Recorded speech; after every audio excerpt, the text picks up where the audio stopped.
మనోజవం మరుతతుల్యవేగం జితేంద్రియం బుద్ధిమతాం వరిష్టం వాతాత్మజం వానరయూధముఖ్యం శ్రీరామదూతం శిరసా నమామి. ఆపదామపహర్తారం దాతారం సర్వసంపదాం లోకాభిరామం శ్రీరామం భూయో భూయో నమామ్యహం. హరి ఓం. పరమేశ్వర స్వరూపైన సభకి నమస్కారం. పరమేశ్వరుడు 84 లక్షల జీవరాశుల్ని సృష్టించాడు అని వేదం. జరాయుజములు, అండజములు, స్వేదజములు, ఉద్భుజములు అని 4 వర్గములుగా ప్రాణి ఉత్పత్తి జరిగింది అంటారు. అందులో జరాయుజములు అంటే మావి చేత పుట్టేవి, అండజములు అంటే గుడ్డు బద్దలగొట్టుకుని అందులోంచి పైకొచ్చేవి, ఉద్భుజములు అంటే భూమిని చీల్చుకుని పైకొచ్చేవి, చెట్లు మొదలైనటువంటివి, స్వేదజములు అంటే చెమటలోంచి పుట్టేవి, పేలు మొదలైనటువంటివి. మళ్ళీ వీటన్నింటిలోకి ఉత్కృష్టమైన జన్మ ఏది అంటే నరజన్మ. మళ్ళీ నరజన్మలో అత్యంత ఉత్కృష్టమైనటువంటి సాధనము శరీరంలో ఏది అంటే కంఠం. ఎందుకనంటే పరమేశ్వరుడు ఒక్క మనుష్యునకు మాత్రమే కంఠంలో స్వరపేటికను ఉంచాడు. ఆ స్వరపేటికని ఉంచినటువంటి కారణం చేత మాట్లాడగలిగినటువంటి శక్తి మనుష్యునకు ఉన్నది. కేవలము మాట చేత అవతల వాళ్లకున్నటువంటి కష్టాన్ని పోగొట్టచ్చు. కేవలం మాట చేత నిరుత్సాహంతో కింద పడిపోయి ఉన్నటువంటి వాడు మళ్ళీ ఉత్సాహం పొందేటట్టుగా చేయొచ్చు. మాట చేత మనిషి ఏ మార్గంలో ప్రయాణించాలో ఆ మార్గంలో ప్రయాణించేటట్టుగా దిశానిర్దేశం చేయవచ్చు. మాట చేత మనిషి మనసు నొచ్చుకుని బ్రతుకుదామనుకున్నవాడు చచ్చిపోయేటంత కష్టాన్ని కూడా కల్పించవచ్చు. ఒకసారి శరీరాన్ని ఒక కర్ర పెట్టి కొడితే తగిలినటువంటి దెబ్బ కాలగతిలో కొన్నాళ్ళకి మాన్పు పట్టవచ్చు. కానీ మనసు గాయపడేటట్టుగా ఒక మాట మాట్లాడితే ఆ మాట వలన పొందినటువంటి కష్టం, ఆ మాట వలన పొందినటువంటి బాధ జీవితాంతం ఆ వ్యక్తిని వెంట తరుగుతూనే ఉంటుంది. అందుకే పరమేశ్వరుడు ఇచ్చినటువంటి ఆ గొప్ప అనుగ్రహాన్ని, ఆ స్వరపీఠికని ఎవడు జాగ్రత్తగా వాడుకుంటాడో వాడు ధన్యుడు. అందుకే వాక్కు ఇవ్వడమే కాదు, ఆ వాక్కుని ఉపయోగించడం విషయంలో శాస్త్రం అన్ని నియమాలు విధించింది. సత్యం బ్రూయాత్, ప్రియం బ్రూయాత్, న బ్రూయాత్ సత్యమప్రియం, ప్రియంచనానృతం బ్రూయాత్, సత్యమే పలుకు. ప్రియం బ్రూయాత్, నాకు సత్యం తెలుసు, నేను సత్యం చెప్తున్నాను కదా అని అవతల వాళ్ళ మనసు కష్టపడేటట్టుగా, అవతల వాళ్ళు తలపెట్టినటువంటి కార్యము భంగమైపోయేటట్టుగా తొందరపడి ఇన్నాళ్ళకి నాకు సత్యం చెప్పే అవకాశం వచ్చిందని చెప్పే ప్రయత్నం చెయ్యకు. ఆయన ఏదో యజ్ఞం చేస్తున్నాడు, పూర్ణాహుతి దాకా వెళ్ళాడు. ఆయనకి సంబంధించినటువంటి బంధువు ఎవరో రక్త సంబంధీకుడు శరీరం విడిచిపెట్టాడు. ఇన్నాళ్ళకి నాకు సత్యం చెప్పే అవకాశం వచ్చిందని ఆయన మనసు నిలబడకుండా తొందరగా వెళ్ళి అప్రియమైన ఆ మాట చెప్పడానికి ఉత్సాహం చూపించకు. సత్యం బ్రూయాత్, ప్రియం బ్రూయాత్, న బ్రూయాత్ సత్యమప్రియం, ప్రియంచ నానృతం బ్రూయాత్. అవతల వాడికి ప్రియంగా ఉంటుంది కదా అని అబద్ధాలు మాట్లాడకు. సత్యము మాట్లాడు, మధురంగా మాట్లాడు. దీన్ని సరిగ్గా వాడుకున్నా వాడుకోకపోయినా మనిషి తన కంఠాన్ని సక్రమంగా వినియోగించుకోగలిగితే, మాట సక్రమంగా వినియోగించుకోగలిగితే సమాజంలో అందరికీ శాంతిని ఇవ్వగలడు. 2, ఆ మాట చేత పరమేశ్వరుణ్ణి చేరుకోగలడు. ఎప్పుడూ రామనామం పలికే అలవాటు ఉందనుకోండి, ఎప్పుడూ ఏదో భగవత్పరంగా ఒక పద్యమో శ్లోకమో చదువుకునేటటువంటి అలవాటు ఉందనుకోండి, అటువంటి వ్యక్తి తన యొక్క భగవన్నామ స్మరణ చేత పాపములను ధ్వంసం చేసుకొని పరమేశ్వరుణ్ణి చేరుకుంటాడు అనేటటువంటిది ప్రత్యేకించి కలియుగంలో నిస్సందేహమైనటువంటి విషయం. పోతన గారు భాగవతంలో ఒక మాట అంటారు, హరినామస్తుతి చేయు కావ్యము సువర్ణాంభోజి హంసావళి సురుచిభ్రాజితమై మానస సరస్ఫూర్తిన్ వెలుంగొందు. హరినామస్తుతిలేని కావ్యము విచిత్రార్థాన్వితంబయ్యు శ్రీకరమయ్యుండ దయోగ్య దుర్మదన కాకోల కర్తాకృతిన్ అంటారు. ఎంత గొప్ప కవిత్వమైనా కావచ్చు, అందులో భగవత్ శబ్దం లేనప్పుడు, భగవన్నామము కీర్తింపబడినప్పుడు, భగవత్ కథ చెప్పనప్పుడు మనిషి మనిషిగా బ్రతకడానికి కావలసినటువంటి సందేశాన్ని అందులో ఇవ్వనప్పుడు మనిషిని మరింత ఉన్నత పథంలో ప్రయాణించడానికి వీలుగా అతనిలోని అజ్ఞానాన్ని దహింపచెయ్యగలిగినటువంటి సందేశాన్ని ప్రతిపాదించలేనప్పుడు ఆ వాక్కులు ఎంత గొప్ప పద గుంభనంతో ఉన్నప్పటికీ విచిత్రార్థాన్వితం వయ్యు, ఎంత విచిత్రమైనటువంటి అర్థాన్ని ప్రతిపాదించినప్పటికీ అవి పిండాలు పెట్టేటటువంటి రేవుకి కాకులు ఎలా వెడతాయో అటువంటి రేవులలో ఉంటాయి తప్ప హంసలు తిరిగేటటువంటి మానస సరోవరంలా మాత్రం తయారు కాలేవు. హంసలు ఎప్పుడూ మానస సరోవరానికి ఎడతాయి. మానస సరోవరంలా ఉండాలి అంటే మనిషి నోటి నుంచి వచ్చేటటువంటి వాక్కు సంస్కారయుతంగా, నిర్భయంగా చెప్పవలసిన మంచి మాట చెప్పడానికి వెనుకాడకుండా తాను మాట్లాడినటువంటి కారణం చేత 10 మందికి ఒక మార్గం దొరికి వారు మరింత మంచి మార్గంలోకి వెళ్ళేటట్టుగా చూడాలి తప్ప మాట చేత అవతల వారిని బాధ పెట్టడం, మాట చేత అవతల వారి మనసు క్లేశం పొందేటట్టుగా చెయ్యడం, తన మృత్యువుని తాను వండుకోవడం, తన పుణ్యాన్ని తాను తగ్గించుకోవడం, తన తపస్సుని తాను సర్వనాశనం చేసుకోవడం కిందకు వస్తుంది. అందుకే కర్కశమైనటువంటి మాటలు ఏవి చూస్తే వింటే అలవాటు పడతాయో అటువంటివి చూడడం, అటువంటివి వినడం తగ్గించుకోవాలి. ఏవి వింటే వాక్కు పరిశుద్ధమవుతుందో, ఏవి వింటే మన వాక్కు కూడా సరళంగా ఉంటుందో, 10 మందికి శాంతినిచ్చేటట్టుగా ఉంటుందో అటువంటి వాక్కులు పలకడం ప్రయత్నపూర్వకంగా అలవాటు చేసుకోవాలి. మీరు చూడండి, శ్రీరామాయణంలో బ్రతకాలి అని అనుకున్నటువంటి సీతమ్మ దగ్గరికి ప్రతిరోజు వెళ్ళి ఏ మాటలు మాట్లాడకూడదో అటువంటి మాటలు రావణాసురుడు అదే పనిగా మాట్లాడినటువంటి కారణం చేత ఆమె చనిపోవాలని నిర్ణయం తీసుకుంది. అదే తల్లి చనిపోవాలని అనుకున్నప్పుడు స్వామి హనుమ తన మాటల చేత ఊరడించి మళ్ళీ ఆమె బ్రతికేటట్టుగా చేశారు. అంటే ఒక మనిషిలో ఉత్సాహాన్ని నింపడం, ఒక మనిషిలో నైరాస్యాన్ని పోగొట్టడం, ఒక మనిషి అభివృద్ధి పదంలో ప్రయాణించేటట్టుగా చేయగలగడం వాక్కు ద్వారా సాధ్యం. అటువంటి వాక్కు భగవంతుడు కేవలం మనుష్యుడికే ఇచ్చాడు. రామా రామా రామా అందామన్నా 83,99,999 ప్రాణులకు ఆ అధికారం లేదు. ఈ 3 రోజుల ప్రవచనం విని ఈ ప్రాంగణంలోనే ఉన్నటువంటి ఒక కుక్క ఒకవేళ గత జన్మ సంస్కారం చేత శ్రీరామనామం పలుకుదామని సంకల్పం చేసినా దానికి పలకగలిగినటువంటి అదృష్టం లేదు. పలకగలిగినటువంటి వాడెవరు అంటే మనుష్యుడొక్కడే. అంత గొప్ప స్వరపీఠికని పరమేశ్వరుడిస్తే దాన్ని భగవన్నామోచ్చరణ కొరకు, ఇతరులకు శాంతి కలగడానికి మాట్లాడడం మానేసి ఎప్పుడూ దాన్ని రూపాయి పెట్టుబడి లేనటువంటి సంతోషాన్ని పొందించగలిగినటువంటి సాధనంగా వాళ్ళ మీద వీళ్ళ మీద అక్కర్లేని మాటలు మాట్లాడడం, ఎప్పుడూ ఎవరినో నింద చేస్తూ మాట్లాడడం, దాని ద్వారా స్వరపేటికని దుర్వినియోగం చేసుకోవడం, మళ్ళీ పరమేశ్వరుడు వేరొకసారి నరజన్మ ఇచ్చి వీడికి నేను స్వరపేటిక ఇవ్వాలనేటటువంటి ఉత్సాహం మీద నీళ్లు చల్లడమే అవుతుంది. దానివలన తన యొక్క జన్మ పరంపరని తాను పాడు చేసుకున్నవాడు అవుతాడు. అందుకే మీరు ఒక కోణంలో ఆలోచన చేస్తే అసలు శ్రీరామాయణం అంతా వాగ్వైభవమే. స్వామి హనుమ వాయుపుత్రుడు. వాయుపుత్రుడు అన్న మాటకు అర్థం వాయువు యొక్క పుత్రుడెవరు అంటే శబ్దము. ఎందుచేత అంటే నేను మాట్లాడాలనుకోండి ఊపిరి తీయాలి. ఊపిరి ఏది? వాయువు. నేను లోపలికి ఊపిరి పీలిస్తే పీల్చినటువంటి ఊపిరిని మళ్ళీ విడిచిపెట్టేటప్పుడు వాక్కుగా మారుస్తాను. లోపలికి ఊపిరి పీల్చకుండా పీలుస్తూ మాట్లాడండి అన్నారు అనుకోండి, అది సంభవం కాదు. ఊపిరి తీస్తూ మాట్లాడలేను. తీసిన ఊపిరి విడిచిపెట్టేటప్పుడు ఊపిరిని వాక్కుగా వేయించేస్తాను. కాబట్టి వాయువునకు పుత్రుడెవరు అంటే వాక్కు. ఆ వాక్కు అగ్ని. దాహక శక్తితో ఉంటుంది. ఏమీ తెలియనటువంటి వాడి దగ్గరికి వెళ్ళి గురువుగారు 4 మంచి మాటలు చెప్పారనుకోండి, వాడి అజ్ఞానము కాలిపోయి జ్ఞానం కలుగుతుంది.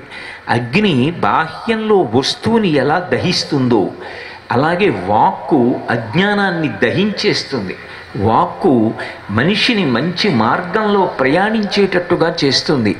అంత గొప్ప వాక్కు కలిగినటువంటి వారు వాక్యజ్ఞుడు, వాక్య విశారదుడు స్వామి హనుమ. అందుకే సూర్యభగవానుడు స్వామి హనుమకి గురుత్వం వహించినప్పుడు ఆయన ఒక ప్రతిజ్ఞ చేశారు. నేను నా శిష్యుణ్ణి గొప్ప వాంగ్మిగా తయారు చేస్తాను. ఏన వాంగ్మి భవిష్యతి. ఆయనతో సమానంగా మాట్లాడగలిగినటువంటి వాడు ఉండడు. ఆయన మాట్లాడితే ఎప్పుడూ అవతలవాడికి ఏదో ప్రయోజనం కలుగుతుంది తప్ప అసలు ఆ వాక్కుల వలన అవతలవాడు పతనమయ్యేటటువంటి అవస్థ ఆయన కల్పించరు. అందుకే ఎవరు స్వామి హనుమ పాదములు పట్టుకుంటారో, ఎవరు స్వామి హనుమని ఉపాసన చేస్తారో, హనుమద్ విజయాన్ని ఆ కోణంలో పరిశీలించి జీవితంలోకి అన్వయం చేసుకుని ఆయన అనుగ్రహంగా ఆయన ఇచ్చినటువంటి విభూతిని అనుష్ఠాన పర్యంతంలోకి తెచ్చుకునేటటువంటి ప్రయత్నం చేస్తారో, అటువంటి వారి యొక్క వాక్కులు సందేశాత్మకములై అవి దేశకాలములతో సంబంధం లేకుండా ఎప్పటికీ మనుష్య జాతిని మంచి మార్గంలో నడిపించగలిగినటువంటి దక్షతని పొందగలిగినవై ఉంటాయి. అందుకే హనుమ ఒక్కొక్క సందర్భంలో మాట్లాడినటువంటి మాట ఒక్కొక్క విశేషాన్ని సంతరించుకుంటుంది. అసలు మనిషి ఎలా మాట్లాడాలి, వాక్కుని ఎలా సద్వినియోగం చేసుకోవాలి అంటే శ్రీరామాయణంలో స్వామి హనుమ ఎన్ని సందర్భాలలో మాట్లాడారో పరిశీలిస్తే ఒక్కొక్క సందర్భంలో ఆయన మాట్లాడినటువంటి మాటలలో ఒక్కొక్క విశేషం కనపడుతుంది. మీకు నేను ఒక ఉదాహరణ చూపించాలి అంటే, స్వామి మొట్టమొదట రామాయణంలో దర్శనం ఎక్కడ అంటే కిష్కింధకాండలో కనపడతారు. బాలకాండలో హనుమ యొక్క స్పర్శ లేదు, అయోధ్యకాండలో లేదు, అరణ్యకాండలో లేదు, కిష్కింధకాండలో కనపడతారు. కిష్కింధకాండ ప్రారంభంలోనే రామలక్ష్మణులు ఇద్దరూ కూడా ఋష్యమూక పర్వతం దగ్గర బయలుదేరి నడుస్తూ మాట్లాడుకుంటూ వెడుతున్నటువంటి సందర్భంలో మొట్టమొదట సుగ్రీవుడు చూస్తాడు. ఆయనకి ఎప్పుడూ భయం. వాలి సుగ్రీవుడి కన్నా కొన్ని రెట్లు బలవంతుడు. ఆ వాలి సుగ్రీవుణ్ణి మట్టు పెట్టాలని ప్రయత్నం చేస్తున్నాడు. ఋషి యొక్క శాపకారణం చేత వాలి రాలేడు కనుక సుగ్రీవుడు ఎప్పుడూ మలయ పర్వతం మీద ఉంటాడు. కానీ రామలక్ష్మణులు ఇద్దరి యొక్క తేజస్సు చూశాడు. వాళ్ళ తేజస్సు చూడగానే ఆయనకు అనుమానం వచ్చింది. బహుశः వాలి తనంత తాను ఈ పర్వతం మీదకి రాలేడు కనుక నన్ను చంపడం కోసం ఎవరో ఇద్దరు రాజకుమారుల్ని నియోగించాడు. వాళ్ళ తేజస్సు చూస్తేనే భయమేస్తోంది. కాబట్టి వాళ్ళు నన్ను మట్టు పెట్టడానికే వచ్చి ఉంటారు. ఎప్పుడైతే పిరికితనం కలిగిందో, ఎప్పుడైతే మనిషిలో భయం ఏర్పడిందో అది వెంటనే మంచి ఆలోచన యొక్క గొంతు నొక్కేస్తుంది. ఒకసారి శోకం అన్నది లోపల నుంచి వచ్చిందనుకోండి, భయం వచ్చిందనుకోండి, ఆందోళన వచ్చిందనుకోండి, ఇక ఆలోచన రాదు. సదాలోచన రాకుండా ఎప్పుడూ ఏదో భయంతో కూడుకున్న ఆలోచనలు వచ్చేస్తాయి. దానివల్ల అస్థిమితం ఏర్పడుతుంది. శోకో నాశయితే సర్వం, శోకో నాశయితే శృతం. అది విన్నదాన్ని మరిచిపోయేటట్టుగా చేస్తుంది. అన్నిటికన్నా ప్రబల శత్రువు ఎవరు అంటే శోకమే. అటువంటి భయానికి గురైపోయాడు. గురైపోయి ఉన్న చోట ఉండకుండా ఒక శిఖరం మించి ఒక శిఖరం మీదకి, చెట్టు మించి చెట్టు మీదకి, పెద్ద పులులు ఇతర క్రూర మృగాలు కూడా భయపడిపోయేటటువంటి రీతిలో ఆ పళ్ళన్నీ రాల్చేస్తూ, పువ్వులు రాల్చేస్తూ, చెట్ల కొమ్మల మించి కొమ్మల మీదకి దూకుతూ ఆ శిఖరముల మీద తిరుగుతున్నాడు. ఆయనతో పాటు ఉన్నటువంటి 4 మంత్రులు కూడా ఆయనతో పాటే దూకుతూ అటు ఇటు పారిపోతున్నారు. ఎందుకని అంటే ఏమో ఏ శిఖరం మీద నిలబడితే గురి చూసి బాణప్రయోగం చేసి కొట్టి చంపేస్తాడో అందుకని ఒక చోట ఉండకుండా దూకి అటు ఇటు వెళ్ళిపోతున్నాడు. వెళ్ళిపోతున్నప్పుడు మొట్టమొదట స్వామి హనుమ మాట్లాడడం ప్రారంభం చేస్తారు. అసలు నువ్వు దేనికి భయపడుతున్నావు? ఎందుకు ఇలా దూకుతున్నావు? ఎందుకు శిఖరం ఇచ్చి శిఖరం మీద గడుతున్నావు? ఎందుకు ఈ చెట్లెక్కి దూకుతున్నావు? నీ భయం అంతా ఏమిటంటే వాళ్ళిద్దరూ ఎవరో రాజకుమారులై ఉంటారు, నిన్ను చంపడానికి వాలి పంపాడని నువ్వు అనుకుంటున్నావు. ఆ విషయం నిర్ధారణ అయిందా? వాళ్ళెవరో కనుక్కున్నావా? ఎందుకు వచ్చారో తెలుసుకున్నావా? ఏమీ తెలుసుకోకుండా, ఏమీ కనుక్కోకుండా, ఏమీ నిర్ధారణ కాకుండా ముందే నువ్వు భయపడిపోయి అనాలోచితమైనటువంటి చర్యలు చేసి ఈ పిరికితనం ఏమిటి?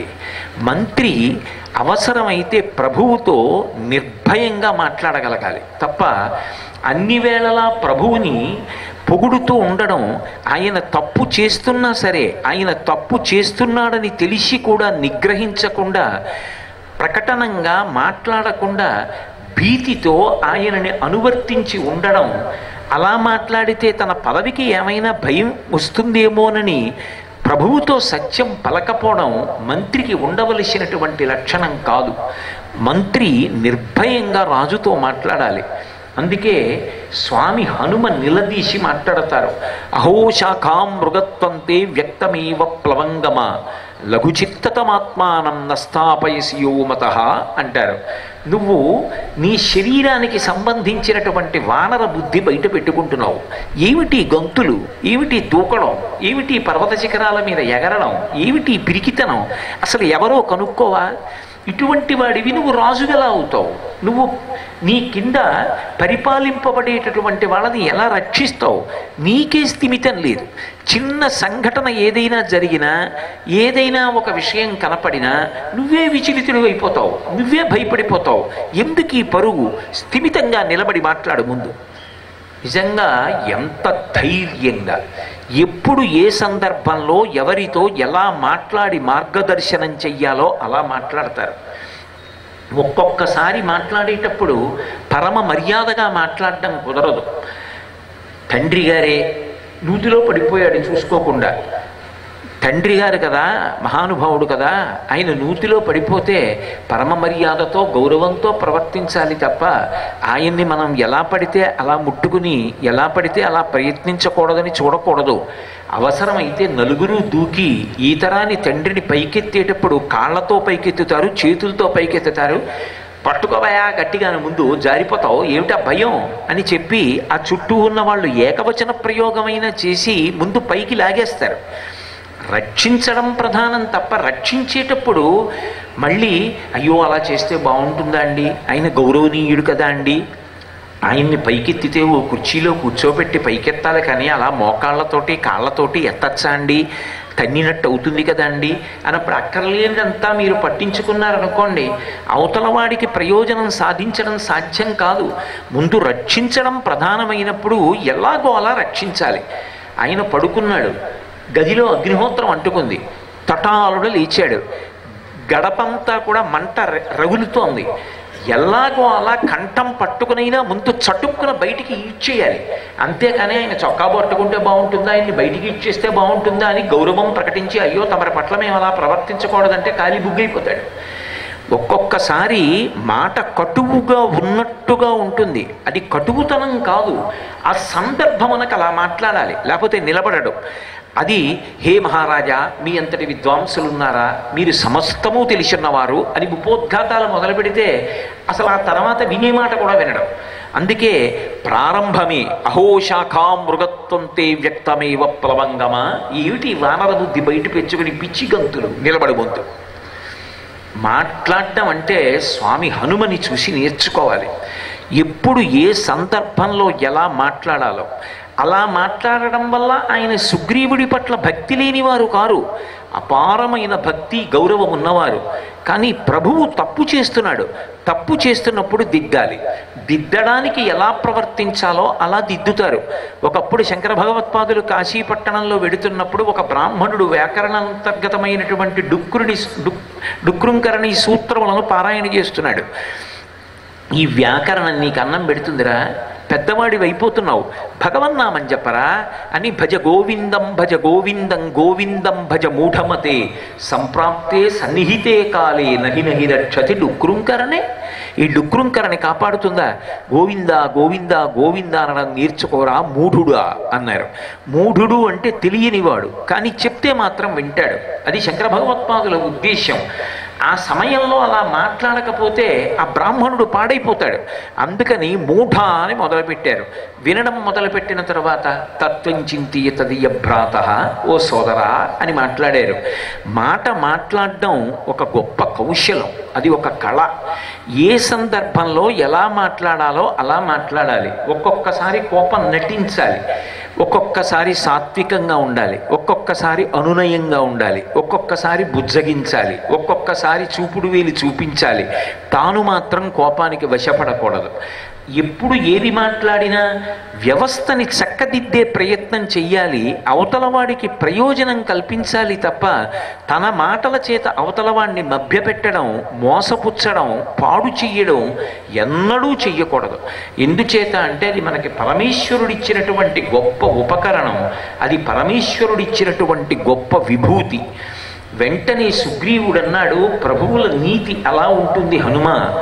వాలి ఇక్కడికి రాలేడు కనుక నన్ను చంపడం కోసమని ఇద్దరు నరుల్ని ప్రయోగించాడు. వాళ్ళ తేజస్సు చూస్తే నీకు అర్థం కావడం లేదా? వాళ్ళ ధనస్సులు చూస్తే తెలియట్లేదా? వాళ్ళ బాణ తూడీరములు, అందులో ఉన్న బాణములు చూస్తే వాళ్ళ యొక్క శక్తి నీకు అర్థం కావడం లేదా అన్నాడు. ఏమో, వాళ్ళు వాలి పరుపునే వచ్చారని ఎందుకు అనుకుంటున్నావు? అసలు వెళ్ళి మాట్లాడిన తరువాత వాళ్ళు నీతో చెలిమి చేస్తే ఆ బలం నీకు పనికొస్తే వాలిని సంహరించి రాజ్యం పొందడానికి నీకు ఉపకారం అవుతుందేమో. ముందు నువ్వే ఎందుకు శత్రుత్వాన్ని పూనుకుంటావు? ఇది మనుష్యుల మనస్సులో ఉండేటటువంటి పక్షపాత బుద్ధి.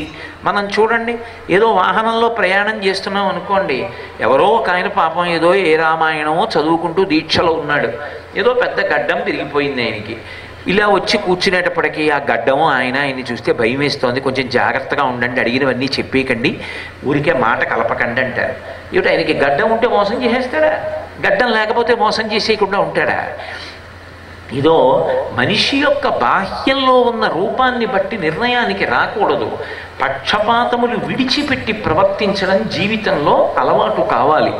ఒక వ్యక్తి నడవడిని బట్టి ఒక్క అడుగు కదిపితే దాన్ని బట్టి వ్యక్తిత్వాన్ని అంచనా వెయ్యగలిగినటువంటి సమర్థత అలవాటు కావాలి.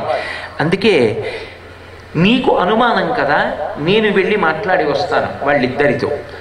సుగ్రీవుడు ఎంత అనుమానపడ్డాడంటే, వాళ్లతో నువ్వు మాట్లాడేటప్పుడు నువ్వు నా వైపు తిరిగి మాట్లాడు, నీ ముఖ కవళికలను బట్టి నేను ఇక్కడ నిలబడాలా పారిపోవాలా నిర్ణయం చేసుకుంటాను. పైగా నువ్వు వెళ్ళి మాట్లాడితే వాళ్ళు నిజం చెప్తారని నమ్మకం ఏమిటి? సన్యాసికైతే నిజం చెప్తారు. సన్యాసి లోకంలో ఎవ్వరికీ ఏ విధమైన అపకారం చెయ్యడు అని శాస్త్రవాక్కు. ఆవేశం కూడా కట్టి మోసాలు చేస్తామన్న వాళ్ళ గురించి నేను నమస్కారం పెట్టగలను తప్ప ఏమీ చెప్పలేదు. కాబట్టి లోకంలో సన్యాసి అపకారం చేస్తాడని అనుకోవట్లేదు, అసత్యం పలుకుతాడని నేను అనుకోవట్లేదు. కాబట్టి నువ్వు సన్యాసి వేషంలో వెళ్ళు. సన్యాసి వేషం ధరించి హనుమ రామలక్ష్మణుల దగ్గరికి వెళ్ళారు, అది ప్రథమ సమాగమం. కానీ రామలక్ష్మణుల ఇద్దరి దగ్గరికి వెళ్ళి నిలబడగానే ఆయనకి అర్థమైంది, వాళ్ళు మహా తేజోమూర్తులు, వాళ్ళ దగ్గర మనం ఇలా వేషాలు కట్టి శఠుడిగా ప్రవర్తించవలసిన అవసరం లేదు. వెంటనే భిక్షురూపం పరిత్యజ్య, తన భిక్షురూపాన్ని విడిచిపెట్టేశారు. విడిచిపెట్టేసి రామలక్ష్మణులు ఇద్దరికీ నమస్కారం చేశారు. వాళ్ళిద్దరి యొక్క పోలికలు, వాళ్ళిద్దరి యొక్క తేజస్సు, వాళ్ళిద్దరిలో ఉన్నటువంటి పరాక్రమం, ఆ భుజములు, వాళ్ళ యొక్క శౌర్యం, ముఖములలోంచి కాంతి కొట్టొచ్చినట్టు కనపడుతున్నాయి. వెంటనే హనుమకి అయోమయం కలిగింది. వీళ్ళు ఒకలా ఉన్నారు కానీ ఒకలా అన్వయం అవుతున్నారు. ఏమిటిది? ఆశ్చర్యం కలిగింది. వాళ్ళనే ప్రశ్న వేశారు. శ్రీమంతౌ రూపసంపన్నౌ వృషభౌ శ్రేష్ఠ విక్రమౌ హస్తి హస్తోపమ భుజౌ ద్యుతిమంతౌ నరర్షభౌ. ఎంత గొప్పగా మాట్లాడతారో! మీరు చాలా శ్రీమంతుల్లో ఉన్నారు. శ్రీమంతులంటే డబ్బున్న వాళ్ళని కాదు, అక్కడ మంచి గుణములు కలిగిన వాళ్ళలా కనపడుతున్నారు మీ ముఖాలు చూస్తే. శ్రీమంతౌ రూపసంపన్నౌ, మంచి రూపములతో ఉన్నారు. మీ రూపములు చూస్తే సమస్త భూతములు శాంతి పొందుతున్నాయి తప్ప అసలు మిమ్మల్ని చూస్తే అశాంతి కలగట్లేదు. అది మనిషికి ఉండవలసిన లక్షణం. శ్రీమంతౌ రూపసంపన్నౌ వృషభౌ శ్రేష్ఠ విక్రమౌ. మీ ఇద్దరినీ చూస్తుంటే అసలు మీరు భయపడుతున్నట్టుగా లేదు. ఏదో మదించినటువంటి ఎద్దులు నిలబడితే ఎలా ఉంటుందో అలా ఉన్నారు ఇద్దరు. వృషభౌ శ్రేష్ఠ విక్రమవు హస్తి హస్తోపమగతౌ. మీ భుజములు చూస్తే ఏనుగుల యొక్క తొండాలు ఎలా ఉంటాయో అలా బలిసి గుండ్రంగా ఉన్నాయి. జ్యుతిమంతవు అంత కాంతితో ఉన్నారు. చూస్తే దేవతలా అన్నట్టుగా ఉన్నారు. కానీ నరర్షభౌ మీరెవరో రాజకుమారుల్లా ఉన్నారు, నరుల్లా ఉన్నారు, చూడడానికి ఆశ్చర్యంగా ఉన్నారు. పద్మపత్రేక్షణ వీరం మీ కన్నులు చూస్తే పద్మాల యొక్క రేకుల్లా ఉన్నాయి. జటామండలధారిణవు ఇంత గొప్ప రాజకుమారుల్లా ఉన్నవాళ్ళు కిరీటాలు పెట్టుకోకుండా, చక్కటి ఆభరణాలు ధరించకుండా, పట్టుపుట్టాలు కట్టుకోకుండా ఇదేమిటి మీ తలలు జటలు కట్టేసి ఉన్నాయి తపస్సు చేసుకునే వాళ్ళల్లా. పద్మపత్రేక్షణ వీరవు జటామండలధారిణవు అన్యోన్య సదృశం వీరవు. పోనీ ఏదో ఒకడు మహావీరుడు, రెండవ వాడు బలహీనుడు ఆయన అనుగమిస్తున్నాడు అనుకుందామా? మీ ఇద్దరి వంక మార్చి మార్చి చూస్తే ఆయన ఎలా ఉన్నాడో ఆయన అలా ఉన్నాడు, ఆయన ఎలా ఉన్నాడో ఈయన అలా ఉన్నాడు. ఇద్దరూ ధైర్యంగా ఉన్నారు, ఇద్దరూ ధనస్సులు పట్టుకున్నారు, ఇద్దరూ తుణీరాలు కట్టుకున్నారు, ఇద్దరూ బాణాలు కట్టుకున్నారు. సర్వభూషణ భూషార్హా కిమర్థం న విభూషితా బహవ పరిఘోపమాహ. పెద్ద పెద్ద దూలాలు ఎలా ఉంటాయో మీ చేతులు అలా ఉన్నాయి. మీ చేతుల వంక చూస్తుంటే వీళ్ళని నమ్మి ఉన్నవాడికి భయం ఎందుకు కలుగుతుంది? వీళ్ళ ఛత్ర ఛాయలలో ఉన్నవాడు రక్షింపబడతాడన్న పూనిక కలుగుతోంది. ఇంత గొప్ప భుజాలున్నవారు, ఇంత రాజకుమారుల్లో ఉన్నవారు ఎందుకు భూషణములను ధరించలేదు? సర్వభూషణ భూషార్హా అసలు మీరు సమస్తమైన భూషణములను ధరించాలే, అటువంటి వారు ఎందుకు ధరించలేదు? నాకు చాలా ఆశ్చర్యంగా ఉంది. మీరు నడిచి వెడుతుంటే అసలు మీరు ఏ ధనస్సు పట్టుకోకపోయినా ఈ అరణ్యంలో ఉన్నటువంటి క్రూరమృగాలన్నీ కూడా భయపడిపోతున్నాయే, పక్షులన్నీ కూడా చాలా భయంతో అరుస్తున్నాయే. మీలో ఇంత తేజస్సు ఏమిటి? నేను మాట్లాడితే మీరు మాట్లాడరే, జవాబు చెప్పరే? మీరెవరసలు? నేనా సుగ్రీవుడి యొక్క దూతని, సుగ్రీవుడి మంత్రిని. నా పేరు హనుమ. మా రాజు సుగ్రీవుడు వాలి యొక్క తమ్ముడు. అన్నగారైనటువంటి వాలి సుగ్రీవుణ్ణి నిష్కారణంగా అవమానించి రాజ్యం నుంచి తరిమి కొడితే భార్యని కూడా వదులుకుని ఆయన బ్రతికొండగా సుగ్రీవుడి భార్యని అన్నగారైన వాలి తన భార్యగా అనుభవిస్తుంటే పాపం ఆ దాష్టీకానికి లోనై క్షేమం కోసమని వాలి రాలేని మలయపర్వతం మీద తిరుగుతున్నాడు. మీరెవరో కనుక్కు రమ్మని పంపిస్తే నేను వచ్చాను. నేను ఇన్ని చెప్తున్నానుగా, మీరు చెప్పరే, మీరు మాట్లాడరే అని అడిగారు. అంటే ఎక్కడా కాపట్యము లేదు. రామచంద్రమూర్తి 24,000 శ్లోకాల రామాయణంలో ఎవరి గురించి చెప్పనటువంటి మాటలు స్వామి హనుమ కనపడి మాట్లాడగానే లక్ష్మణస్వామి వంక తిరిగి అన్నారు. నాన్ ఋగ్వేద వినీతస్య నా యజుర్వేదధారిణ నా సామవేద విదుష శక్యమేవ ప్రభాషితం. ఓ లక్ష్మణ, అతను మాట్లాడిన మాటలు చూశావా? ఉచ్చారణ దోషం లేదు, స్వరభంగం లేదు, వాక్య నిర్మాణ ప్రజ్ఞయందు దోషం లేదు, మాట్లాడేటప్పుడు శరీరం అంతా ఊగిపోవట్లేదు. ఎక్కడ ఎలా మాట్లాడాలో, ఎక్కడ ఏ పదాన్ని ప్రయోగించాలో అక్కడ ఆ పదప్రయోగం చేస్తున్నాడు. అలా వాక్య నిర్మాణం చేస్తున్నాడు. ఋగ్వేదం బాగా చదువుకోనివాడు, యజుర్వేదమును ధారణ చెయ్యనివాడు, సామవేదము తెలియనివాడు ఇలా మాట్లాడడం సాధ్యం కాదు. ఈయన ఎవరో చాలా గొప్ప గురువు దగ్గర వేదాన్ని వేదాంగములతోటి ఉపవేదములతోటి కలిపి చదువుకున్నాడు. ఇటువంటి వ్యక్తి పక్కన ఉంటే కస్య నారాజ్యతే చిత్తం ఉద్యదాపే రీరసి అన్నాడు. కత్తి ఎత్తి చంపడానికి వచ్చిన శత్రువు కూడా ఇటువంటి వాడు నోరు విప్పి మాట్లాడితే కత్తి కిందకి దింపి స్నేహం చేస్తాడు. అంత గొప్ప మాటలు కలిగిన వాడు. ఎంత అందంగా మాట్లాడుతున్నాడు. ఆయన మాట్లాడుతుంటే ఎంత శాంతి కలుగుతోంది. మాటలో కాపట్యం లేదు, మాట యందు నిర్మలత్వం ఉంది, మాట యందు సత్యమును ఆవిష్కరిస్తున్నాడు. మనమెవరో ఆయనకి తెలియచి అన్నారు. అసలు హనుమ పరిచయం అవగానే ఈ మాట అన్నారు. నిజమే, మహానుభావుడు సూర్యుడి దగ్గర వేదాధ్యయనం చేశాడు. ఋగ్వేదము గీతములుగా ఉంటుంది, రుక్కులుగా ఉంటుంది, మంత్రములుగా ఉంటుంది. ఆ ఋగ్వేదం బాగా చదువుకున్నవాడు ఆ వాక్య నిర్మాణం చేసినప్పుడు, మాట్లాడినప్పుడు శ్రావ్యంగా ఉంటుంది. నా యజుర్వేద వినీతస్య ఒక కార్యాన్ని సాధించుకోవడానికి ఋగ్వేదంలో ఉన్నటువంటి రుక్కులని యజ్ఞమునందు మంత్రములుగా ఉపయోగించి కార్యసాధన చేస్తారు. అందుకే యజ్ అంటే ఆరాధన, సామ అంటే శాంతి. ఎవరి మాటలు విన్న కారణం చేత శాంతి కలుగుతుందో, ఎవరి మాటలు విన్న కారణం చేత నిజమే నేను ఇలా ఉంటే బాగుంటుంది అని మనిషిలో ఒక మార్పు వస్తుందో, ఒక శాంతి కలుగుతుందో, ఉన్న అశాంతి తొలగిపోతుందో అటువంటి వాడు సామవేద విదుష, సామవేదం చదువుకున్నవాడు. కాబట్టి ఈయన మాటలు ఎంత బాగున్నాయి. ఇప్పుడు ఆ వెళ్ళినటువంటి హనుమ రామలక్ష్మణులతో సంధి చేసుకుని ఇద్దరిని భుజముల మీద కూర్చోపెట్టుకుని తీసుకొచ్చారు. అప్పటి వరకు కాలినడకన వెళ్ళారు రామలక్ష్మణులు. మొట్టమొదటిసారి అరణ్యవాసంలో వాళ్ళు ఎవరి భుజముల మీద కూర్చున్నారంటే హనుమ భుజముల మీద కూర్చున్నారు. ఇప్పటికీ హనుమద్వాహనం అని వెడుతూ ఉంటుంది. మిగిలిన వాహనాలన్నీ ఒకలా ఉంటాయి. ఒక్క హనుమద్వాహనం మాత్రం రెండు చేతులు ఇలా పెడుతుంది. అంటే దాని అర్థం మీరు చూడండి, లోకంలో ఎప్పుడైనా పరమతృప్తి కలిగినటువంటి వాడు ఒక మాట అంటాడు, నాకు ఇంతకన్నా ఏం కావాలండి అంటాడు. ఇంతకన్నా నాకేం కావాలి, ఆయన గురించి చెప్పుకోవడం చాలదా, ఇది చాలు నా జీవితానికి అంటాడు.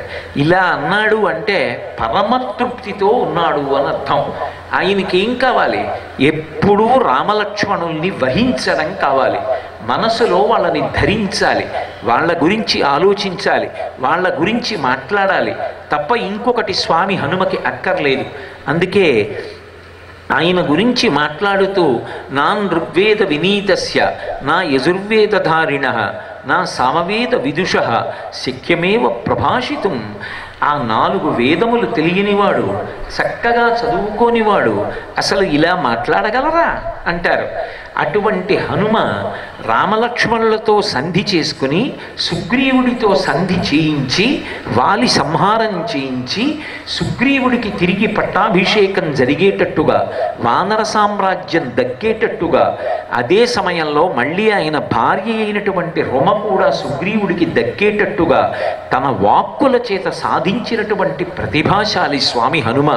అసలు స్వామి హనుమని ఉపాసన చేస్తే ఎలా మాట్లాడాలో, ప్రభుత్వాన్ని ఎలా చక్కపెట్టాలో, ప్రజలతో ఎలా మాట్లాడాలో, ఉద్యోగులతో ఎలా మాట్లాడాలో, మంత్రులతో ఎలా మాట్లాడాలో, ఎక్కడ ఏ సందర్భంలో ఎలా మాట్లాడి అవతల వారి యొక్క హృదయాన్ని చూరగొనాలో, శాంతినివ్వాలో, తన మాటల చేత 10 మందికి మార్గదర్శనం ఎలా చెయ్యాలో తెలుస్తుంది. అందుకే బుద్ధిర్యశో బలం ధైర్యం నిర్భయత్వం అరోగత అజాడ్యం వాక్పటుత్వంచ హనుమత్ స్మరణాత్ భవేత్. ఆయనని ఎవరు స్మరిస్తారో వారందరికీ కూడా అటువంటి వాక్పటుత్వం అబ్బుతుంది. వాక్పటుత్వం అంటే ఆ వాక్కు వలన ఇతరులకు ప్రయోజనం కలగడం, శాంతి కలగడం. అది హనుమద్ ఉపాసన వలన సంభవమవుతుంది. ఆయన జీవితాన్ని పరిశీలనం చేస్తే ఎంత గొప్ప వాక్య విశారదుడు, ఎంత గొప్ప వాక్యజ్ఞుడు, ఎటువంటి వాంగ్ని అనిపిస్తుంది. అలాగని అస్తమానం మాట్లాడరు. ఎక్కడ మాట్లాడకూడదో అక్కడ మౌనంగా ఉండడం ఆయన యొక్క గొప్పతనం. శ్రీరామాయణంలో మిగిలిన కాండలకి ఏ పేర్లున్నా సుందరకాండని మాత్రం మహర్షి సుందరకాండ అని పిలిచారు. అసలు సుందరకాండలో స్వామి హనుమ మాట్లాడినటువంటి తీరు పరిశీలిస్తే పరమాద్భుతం. 1కి 10 మార్లు రామకథ చెప్పబడుతుంది. రామకథయే మృత సంజీవని, అమృత భాండం. కానీ ఎక్కడ మాట్లాడాలో అక్కడ అంతవరకు మాట్లాడతారు తప్ప అదే పనిగా సాగతీసి మాట్లాడరు. నేను మీకు ఒక ఉదాహరణ చూపించవలసి వస్తే, ఆయన సముద్ర లంఘనం చేసి వెళ్ళిపోతున్నారు. సముద్రుడు తనలోనే ఉన్నటువంటి బంగారు శిఖరములు కలిగినటువంటి మైనాక పర్వతాన్ని ఉద్దేశించి ఇక్ష్వాకు సచివస్సాయం నావసీదితుమర్హతి తిర్యగోడ్డమదశ్చైవ, నువ్వు పైకి కిందకి పక్కలకి పెరగగలవు. ఇక్ష్వాకు వంశంలో పుట్టినటువంటి రామచంద్రమూర్తికి సహాయం చెయ్యడానికి అరిగో హనుమ విడుతున్నారు.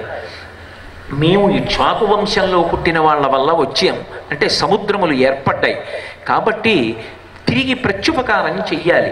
నువ్వు పైకి లే, నీ శిఖరముల మీద పళ్ళున్నాయి, చెట్లున్నాయి, తేనెపట్లున్నాయి, ఆ హనుమకి స్వాగతమి, ఆతిథ్యమి అన్నారు.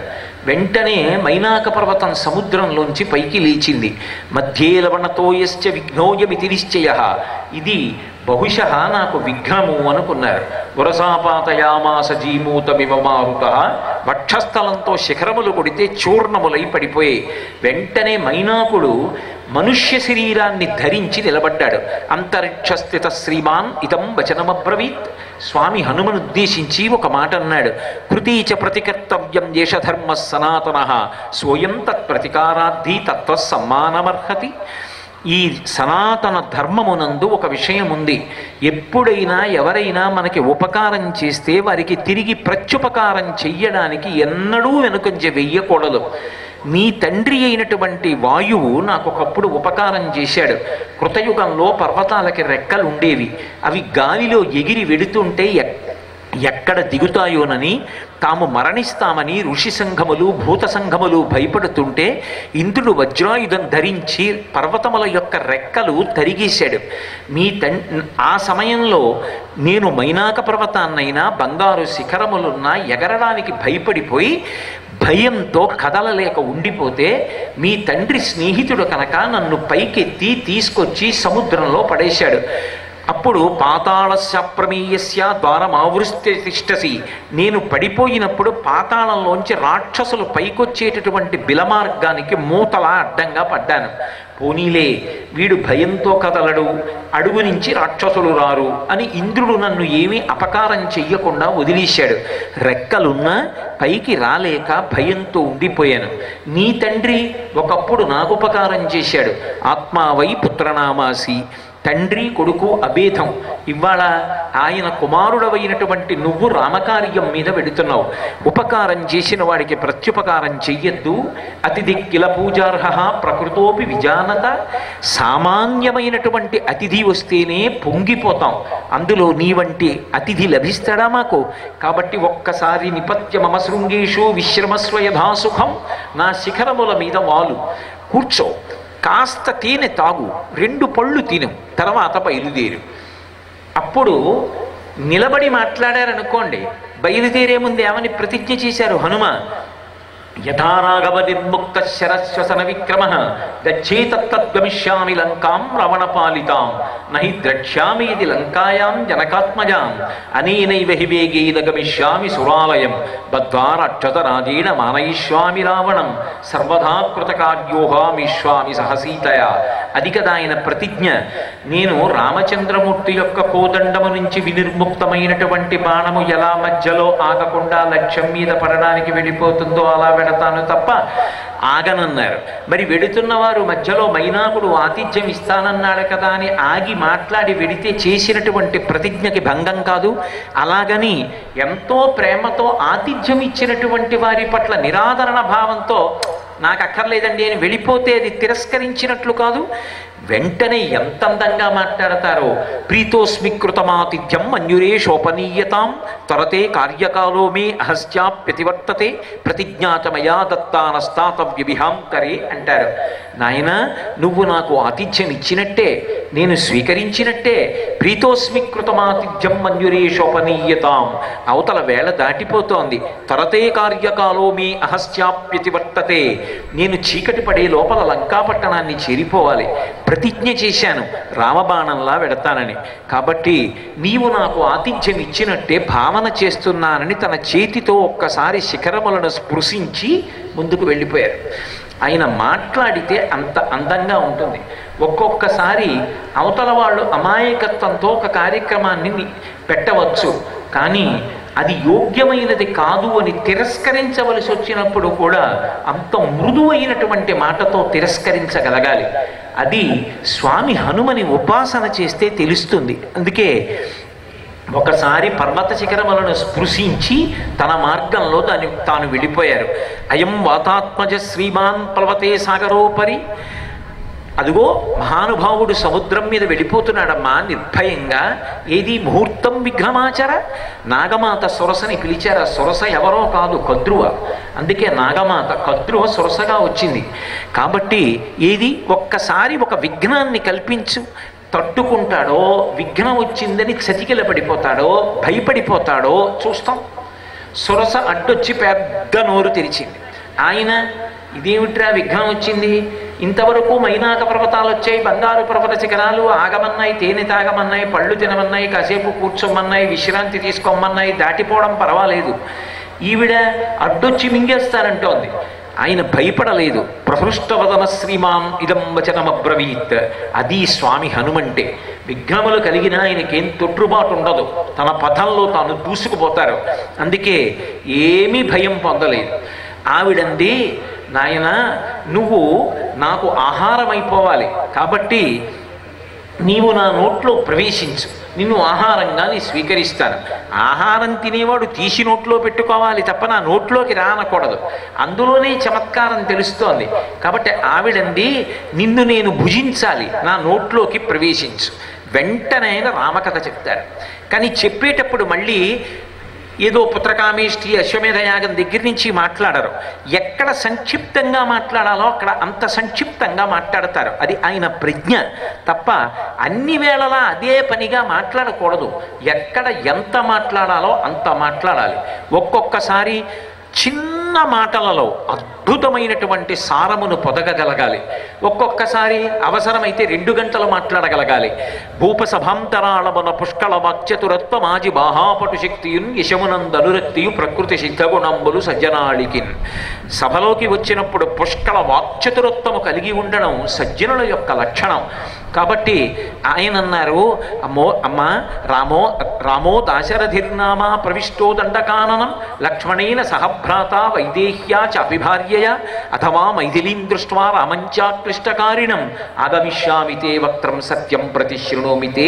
అమ్మ, అయోధ్యానగరానికి ప్రభు అయినటువంటి దశరథ మహారాజు గారి పెద్ద కుమారుడైన రామచంద్రమూర్తి సత్యమునకు ధర్మమునకు కట్టుబడి తమ్ముడైన లక్ష్మణుడితో భార్య అయిన సీతమ్మతో దండకారణ్యంలోకి ప్రవేశిస్తే దుర్మార్గుడైన రాక్షసుడు రావణుడు ఆయన భార్య సీతమ్మని అపహరించాడమ్మా. రాముని ఆజ్ఞ మేరకి సీతమ్మ జాడ కనిపెట్టడానికి బయలుదేరి వెడుతున్నాను. తల్లి అనుజ్ఞనియ్యి, సీతాన్వేషణం చేసి సీతమ్మ జాడ కనిపెట్టి రామచంద్రమూర్తికి చెప్పి వచ్చి నీ యొక్క వక్త్రంలోకి ప్రవేశిస్తాను. ఆవిడంది, అలా కుదరదు, ఇప్పుడు నువ్వు నా నోట్లో ప్రవేశించవలసిందే అంది. అలాగా నేను పట్టగలిగినంత నోరు తెరమ్మా అని తన శరీరాన్ని పెద్ద శరీరం చేశారు. ఆవిడ పెద్ద నోరు తెరిచింది. ఆయన ఏం బెంగపెట్టుకోలేదు. ససించప్యాత్మనక్కాయం బహువ అంగుష్ఠమాత్రక. బొటన వేలంత వారైపోయి అకస్మాత్తుగా సూక్ష్మరూపం పొందారు. చిన్న రూపాన్ని పొంది ఒక్కసారి నోట్లోకి వెళ్ళి బయటకు వచ్చేసారు. అమ్మా, నా నోట్లోకి రా అని కదా నువ్వు అన్నావు. ప్రవిష్టోస్మిహితే వక్త్రం దక్షాయని నమోస్తుతే గమిష్యే ఎత్ర వైదేహి సత్యంచాసీ ద్వరస్తవ. అమ్మా, నీ నోట్లోకి వెళ్ళి బయటికి వచ్చానుగా. దాక్షాయిని నమోస్తుతే, నువ్వు దక్ష ప్రజాపతి కుమార్తెవి. నువ్వు అన్న మాట నేను నిలబెట్టాను, నువ్వు మాట నిలబెట్టుకోవాలిగా. అమ్మా, నేను బయలుదేరనా? సీతమ్మ జాడ కనిపెట్టడానికి ప్రయత్నంలో ముందుకు వెళ్ళిపోనా? ఆయన ఆగలేదు. సురస చూసింది. అర్ధసిద్ధై హరిశ్రేష్ఠ గమిష్యామ యథాగతం. నువ్వు నాయన వెంటనే బయలుదేరు. ఎంత గొప్ప బుద్ధి కలిగినటువంటి వాడివిరా. అర్ధసిద్ధై హరిశ్రేష్ఠ గమిష్యామ యథాసుఖం సమాన ఈశ్వవైదేహీం రాఘవేణ మహాత్మన. సీతారాములిద్దరూ తిరిగి కలుసుకోవడానికి హనుమ కారకుడు అనేటటువంటి శాశ్వతమైన కీర్తిని మూటకట్టుకో. ఆశీర్వచనం చేస్తున్నాను. తన మాట చేత ఎవరికి నమస్కరించాలో వారికి ఉత్తర క్షణంలో నమస్కరించి మాట్లాడతారు. నమస్కారం అనేటటువంటిది అన్ని వేళలా ఒకలా చేయకూడదు. ఎవరో హడావిడిలో 100 మంది మధ్యలో నిలబడినప్పుడు ప్రవర చెప్పకూడదు. వేదిక మీద కూర్చుని ఉండగా వచ్చి పాద నమస్కారం చేయకూడదు, కాళ్ళకి నమస్కారాలు చేయకూడదు. సభ ఈశ్వర స్వరూపం. సభ వైపు పృష్ఠభాగం వ్యక్తి సభలో కూర్చున్న వాడికి నమస్కారాలు చేయడం దోషం. సభాభ్య సభాపతిభ్యశ్చ భో నమో నమో అంటుంది శాస్త్రం. నిలబడి ఒక్కసారి వంగి నమస్కారం చేస్తే చాలు. ఎక్కడ ఎలా నమస్కరించాలో అలా నమస్కరించాలి. దేశకాలములు తెలిసి ఉండాలి తప్ప అన్ని వేళలా ఒక్కలా ప్రవర్తించకూడదు. అది ఆ సందర్భాన్ని బట్టి ప్రవర్తిస్తేనే అవతల వారికి మనసు సంతోషంగా ఉంటుంది. అవతల వారి మనసుకి క్లేశం కలిగించినప్పుడు మనం నమస్కారం చేసి మాత్రం పొందగలిగిన ప్రయోజనం ఏముంటుంది? స్వామి హనుమని ఉపాసన చేసినప్పుడు ఎక్కడ ఎలా నమస్కారం చేయాలో అర్థమవుతుంది. ఆయన ఏదో నడిచి వెళ్ళిపోతున్నాడు. ఎక్కడ ఎత్తుందో, ఎక్కడ పల్లం ఉందో, ఎక్కడ మెట్లున్నాయో ఆయనకి తెలియదు. కొత్త ఊరు దొరికాడు కదా అని అకస్మాత్తుగా కాళ్ళకి చేతులు అడ్డం పెడితే ఆయన కింద పడిపోతాడు. ముఖం బద్దలైపోతుంది.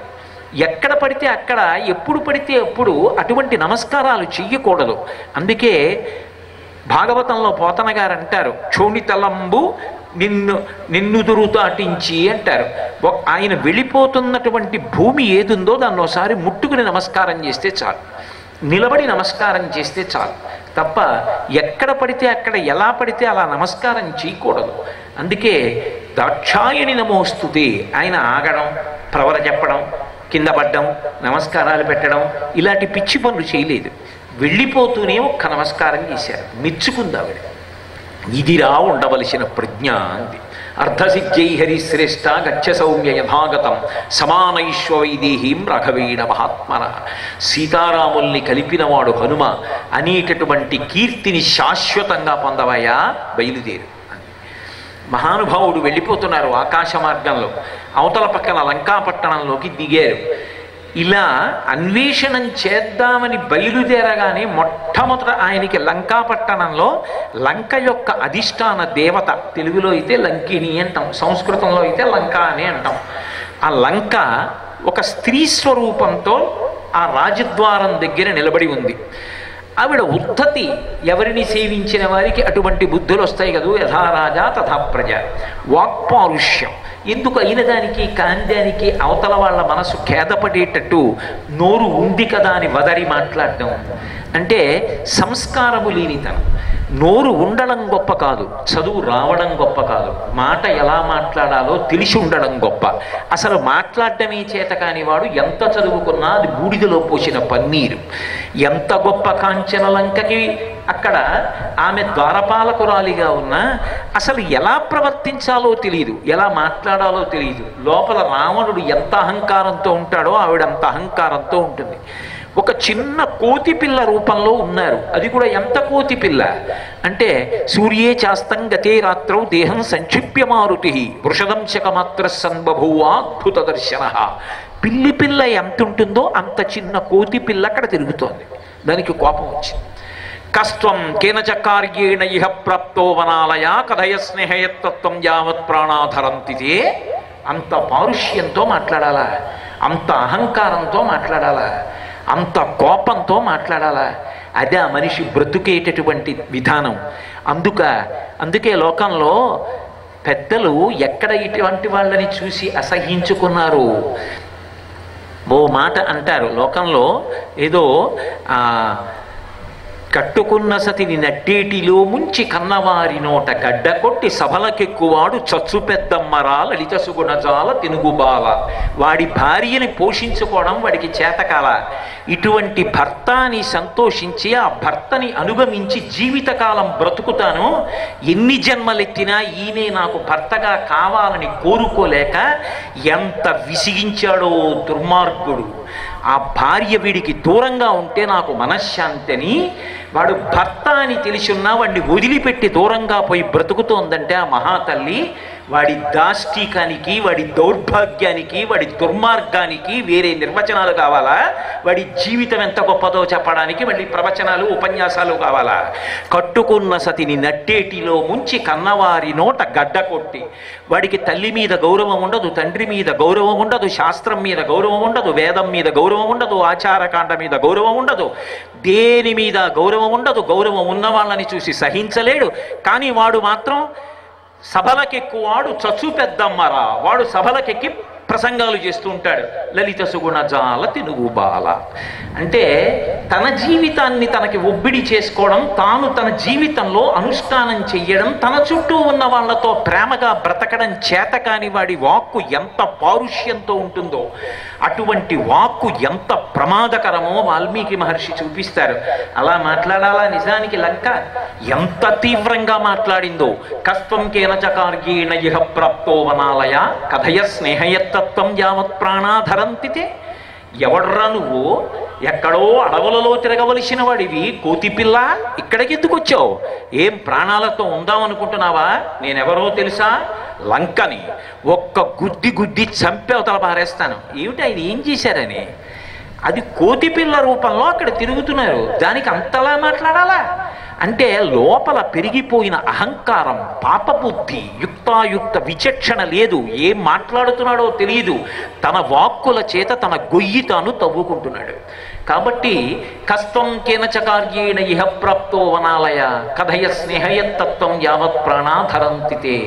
కానీ మహానుభావుడు హనుమ, ఆయన వెంటనే ప్రతిస్పందించి ఆమె ఎలా మాట్లాడిందో అలా మాట్లాడారు. ఆయన అన్నారు, కాత్వం విరూపనయన పురద్వారేవ తిష్టసి కిమర్థం చాపిమాం రుద్ధ్వా నిర్భత్సయసి దారుణ.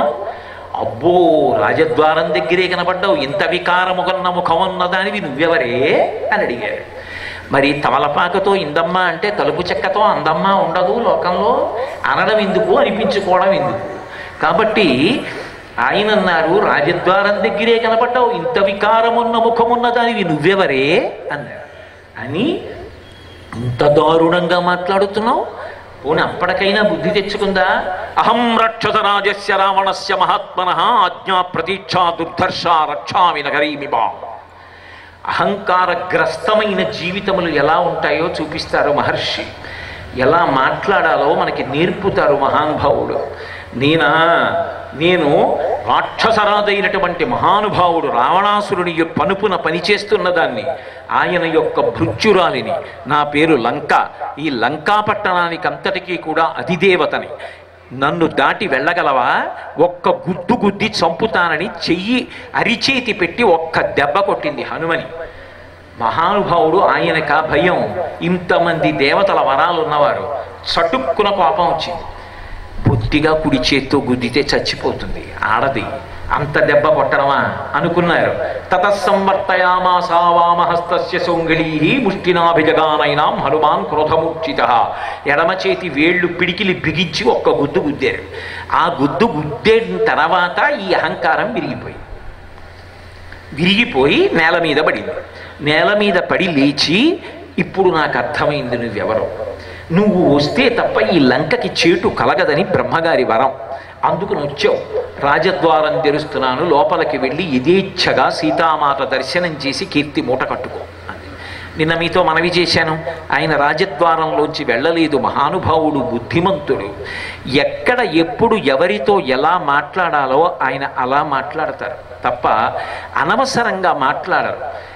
ఒక్క మాట అక్కర్లేనిది మాట్లాడడం అన్నది హనుమ దగ్గర ఉండదు. సుందరకాండలో ఆయన సీతాన్వేషణం చేస్తున్నారు. ఆ సీతాన్వేషణం చేస్తున్నటువంటి ఘట్టంలో ఒక అద్భుతం జరిగింది. ఆయనకి ఇక తెల్లవారుతోందనగా బ్రాహ్మీ ముహూర్తంలో సీతమ్మ యొక్క దర్శనం అయింది. అశ్రుపూర్ణముఖీం దీనాం కృషాం అనసనేనచ శోకధ్యానపరాం దీనాం నిత్యం దుఃఖపరాయణం.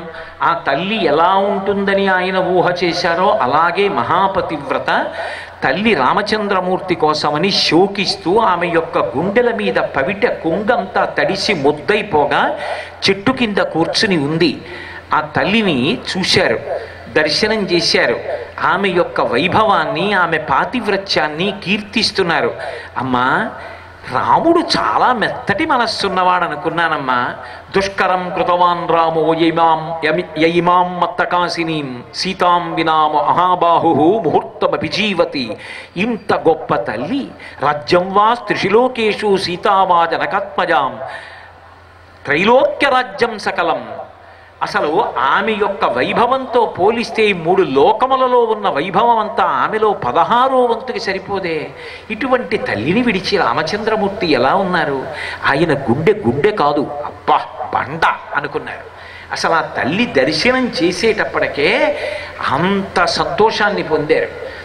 తెల్లవారిపోతోంది, రాక్షసుడు వచ్చాడు. రావణాసురుడు ఆమెతో మాట్లాడకూడని మాటలన్నీ మాట్లాడాడు. మాట చేతనే తన చావుని మూట కట్టుకున్నాడు ఒకడు. హనుమ తన మాటల చేత మహానుభావుడు ప్రజ్ఞావంతుడయ్యారు. రావణుడు అంత తపస్సున్నవాడు, 10 తలలున్నవాడు, కాంచనలంకలో ఉన్నవాడు, తన వారి మధ్య తానున్నవాడు. అయినా సీతమ్మతో ఏ మాటలు మాట్లాడకూడదో అటువంటి మాటలన్నీ మాట్లాడాడు. ఆమె మనసు బాధపడేటట్టుగా మాట్లాడాడు. ఒక మహాపతివ్రత మనసు బాధపడిన తరువాత ఇక బ్రతకడానికి కావలసిన పుణ్యం ఎక్కడుంది? తన చావు తాను మూట కట్టుకున్నాడు.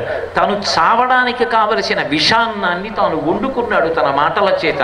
అందుకే ఏకవేళీ ధరాశయ్యాం ధ్యానం మలినమంబరం మస్తాని ఉపవాసస్య నైతానోపైకానితే స్వధర్మో రక్షసాం భీరు సర్వదైవ రసంతేహ గమనం వా పరస్త్రీణాం హరణం సప్రమథ్యమా ఇదంతే చారు సంజాతే యవ్వనం వ్యతివర్తతే యతతీతం పునర్నైతి శ్రోత శీఘ్రమపామివ పిబ విహర రమస్వ భుంచ భోగాన్ ధననిచయం ప్రతిశాన్ మిదినించ మయి లలలనే యథాసుఖత్వం తైచ సమేత్త లలంతు బాంధవాస్తే. ఇన్ని మాటలు అన్నాడు. ఎందుకు ఒంటి జడ వేసుకుంటావు? ఎందుకు 10 నెలల క్రితం నేను అపహరించి తెచ్చినప్పుడు కట్టుకున్నటువంటి పట్టుబట్టలో ఉన్న ముక్క నువ్వు చింపి దానిలో నగల మూట కట్టి విడిచిపెట్టిన తరువాత మిగిలిపోయినటువంటి వస్త్రఖండాన్నే కట్టుకుని ఉంటావు? ఎందుకు మధురమైన అన్నాలు తినవు? ఎందుకు భూషణములు పెట్టుకోవు? ఎందుకు భూమి మీద పడుకుంటావు? ఎందుకు నా మాట పాటించవు?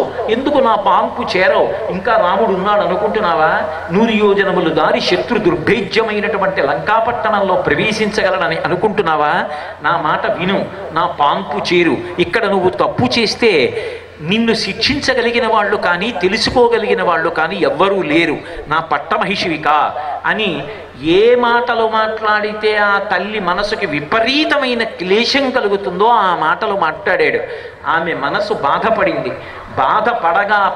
పడగా పాపం ఏమైంది? ఏదో ఒకసారి కొట్టిన దెబ్బ అయితే మరిచిపోతాడు, ఆ గాయం మానిపోతుంది. కానీ కడుపున్ రంపపు కోత కోయునది ఏ గాయాలు కాకుండినంటారు బల్జేపల్లి వారు సత్యహరిశ్చంద్రీయంలో. ఒక మనిషిని పడుకోపెట్టి మత్తివ్వకుండా కడుపు మీద రంపం పెట్టి అటూ ఇటూ ఇద్దరు నించుని కోసినా కలిగిన బాధ కన్నా ఒక మనిషిని అనరాని మాట అంటే పొందేటటువంటి బాధ అలా ఉంటుంది. సీతమ్మ తల్లి పట్ల అనుచితంగా ప్రవర్తించాడు, మాట్లాడకూడని మాటలు మాట్లాడాడు. ఆ పాపం విడిచిపెడుతుందా? అందుకే ఆవిడ ఒక మాట అంది, రాక్షసాధమా రామస్య భార్య అమిత తేజస ఉక్తవానసి యత్పాపం తగతస్య మోక్షసే అంది. ఒరే, సీతమ్మని రామచంద్రమూర్తి ఇల్లాల్ని మహాపతివ్రతని అపహరించి తెచ్చావు. నువ్వు అనుకుంటున్నావు నేనేదో అపహరించి తెచ్చాననుకుంటున్నావు, నేనేదో మాట్లాడుతున్నాను అనుకుంటున్నావు. కానీ నువ్వు మాట్లాడుతున్న మాటలు, నువ్వు మూట కట్టుకుంటున్న పాపం, నీ మృత్యువుని మూట కట్టుకుంటున్నావు, నువ్వు విషాన్నాన్ని వండుకుంటున్నావు. ఇప్పటికైనా నా మాట వినరా? నన్ను తీసుకెళ్ళి రామచంద్రమూర్తికి అప్పగించరా? శుచిస్మిత శుద్ధమైన నవ్వుతూ మాట్లాడుతుంది. ఒక్కొక్క మాట మాట్లాడితే ఎంత గొప్పగా మాట్లాడిందో నా తల్లి రామాయణంలో. ఒరే, నీ మనసు నీ భార్యల యందు ఉంచుకోరా, ధర్మం అయిపోయింది. అన్యకాంతల యందు నీ మనసు ఉంచుకుంటే నశించిపోతావురా పుత్రమిత్ర కళత్రాదులతో. నా మాట వినరా? కాబట్టి నివర్తయ మనోమత్త స్వజనీక్రియతాం మనః. నీ మనసు నీ భార్యల యందుంటే ధర్మం అయిపోతుందంటే అది నిన్ను రక్షిస్తుంది. నా మాట విను, ఇటువంటి తప్పు చెయ్యకు. ఆ తల్లి ఎంత అనునయంగా మాట్లాడిందో.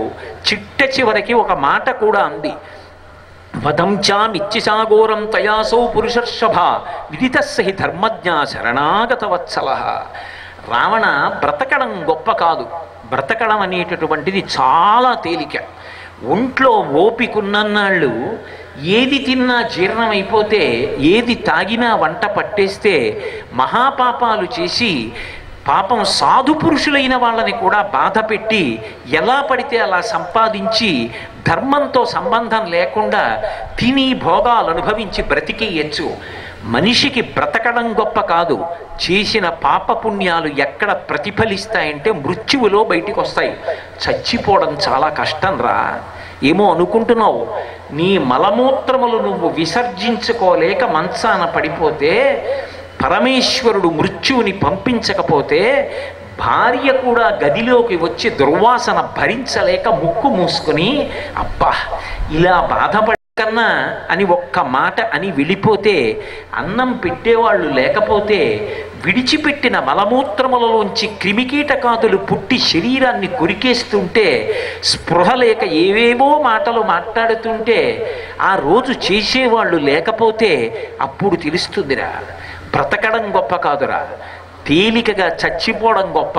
రావణ, ఏదో అనుకుంటున్నావు, నువ్వు మాట్లాడిన మాటల యొక్క పాపం నిన్ను విడిచిపెట్టదు. ఏమైపోతావో తెలుసా?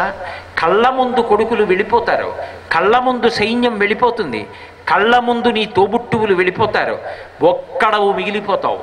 10 కంఠాలతో యుద్ధానికి ఎడితే రామచంద్రమూర్తి ప్రయోగించేటటువంటి బాణముల ధాటికి తట్టుకోలేక, రాముడి చేతిలో చావలేక వెనక్కి తిరిగి వచ్చి అవమానంతో యుద్ధానికి వెళ్ళి ఒక్కొక్క తల రాముడు తరిగేస్తుంటే దేవతలందరూ నిలబడి, దుర్మార్గుడు ఇప్పుడు చచ్చిపోయాడ్రా అంటే, చిట్ట చివరికి నీ భార్య కూడా నీ ఇంద్రియములకు నువ్వు పతనమైపోయావురా, నాలో దొరకని ఏ సుఖం నువ్వు సీతమ్మలో చూసావురా దుర్మార్గుడా, పరకాంత మీద ఉన్న ప్రేమ నీకు ధర్మపత్ని మీద లేదురా అని అడిగిన నాడు నువ్వు చచ్చి ఈ మాటలు చచ్చిపోతావు రావణ.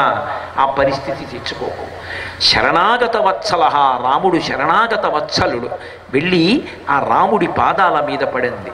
ఆవిడ చెప్పింది పరమ సత్యం. అందుకే సుందరకాండ పారాయణ చెయ్యమంటారు. వాడికి అంతటి అనుకూలవతి, మండోదరి ఎందు దొరకని ఏ సుఖం సీతమ్మ ఎందు అపేక్షించాడు. పవిత్రమైన సభలో నేను ఇంకొకలా మాట్లాడకూడదు, ఒక్క మాట చెప్తాను. సుందరకాండ రామాయణం చదువుకున్న ప్రతివాడు జ్ఞాపకం పెట్టుకోవలసిన విషయం. బంగారు పాత్రలో తిన్నా అదే పాయసం, వెండి పాత్రలో తిన్నా అదే పాయసం, ఇత్తడి గిన్నెలో తిన్నా అదే పాయసం, స్టెయిన్లెస్ స్టీల్ పాత్రలో తిన్నా అదే పాయసం. పరమేశ్వరుడు నాకు ధార్మికంగా ఏ పాత్రనిచ్చాడో ఆ పాత్రలో పాయసం తినాలి తప్ప, తనకి ఈశ్వరుడిచ్చిన పాత్రని విడిచిపెట్టి వేరొక చోట ఉన్న బంగారు పాత్రలో పాయసం తింటాననుకోవడం రుచిలో తేడా లేకపోయినా పైన పాత్ర మెరుగులు చూసి ధర్మం తప్పి పతనం అయిపోవడంలా ఉంటుందిరా. ఎందుకురా నాలో లేని ఏం సుఖం నీకు సీతమ్మలో కనపడిందిరా అంది. పవిత్రమైన సభలో ఇంతకన్నా ఒక్క మెట్టు కూడా కిందకి దిగి నేను వ్యాఖ్యానం చెయ్యలేను.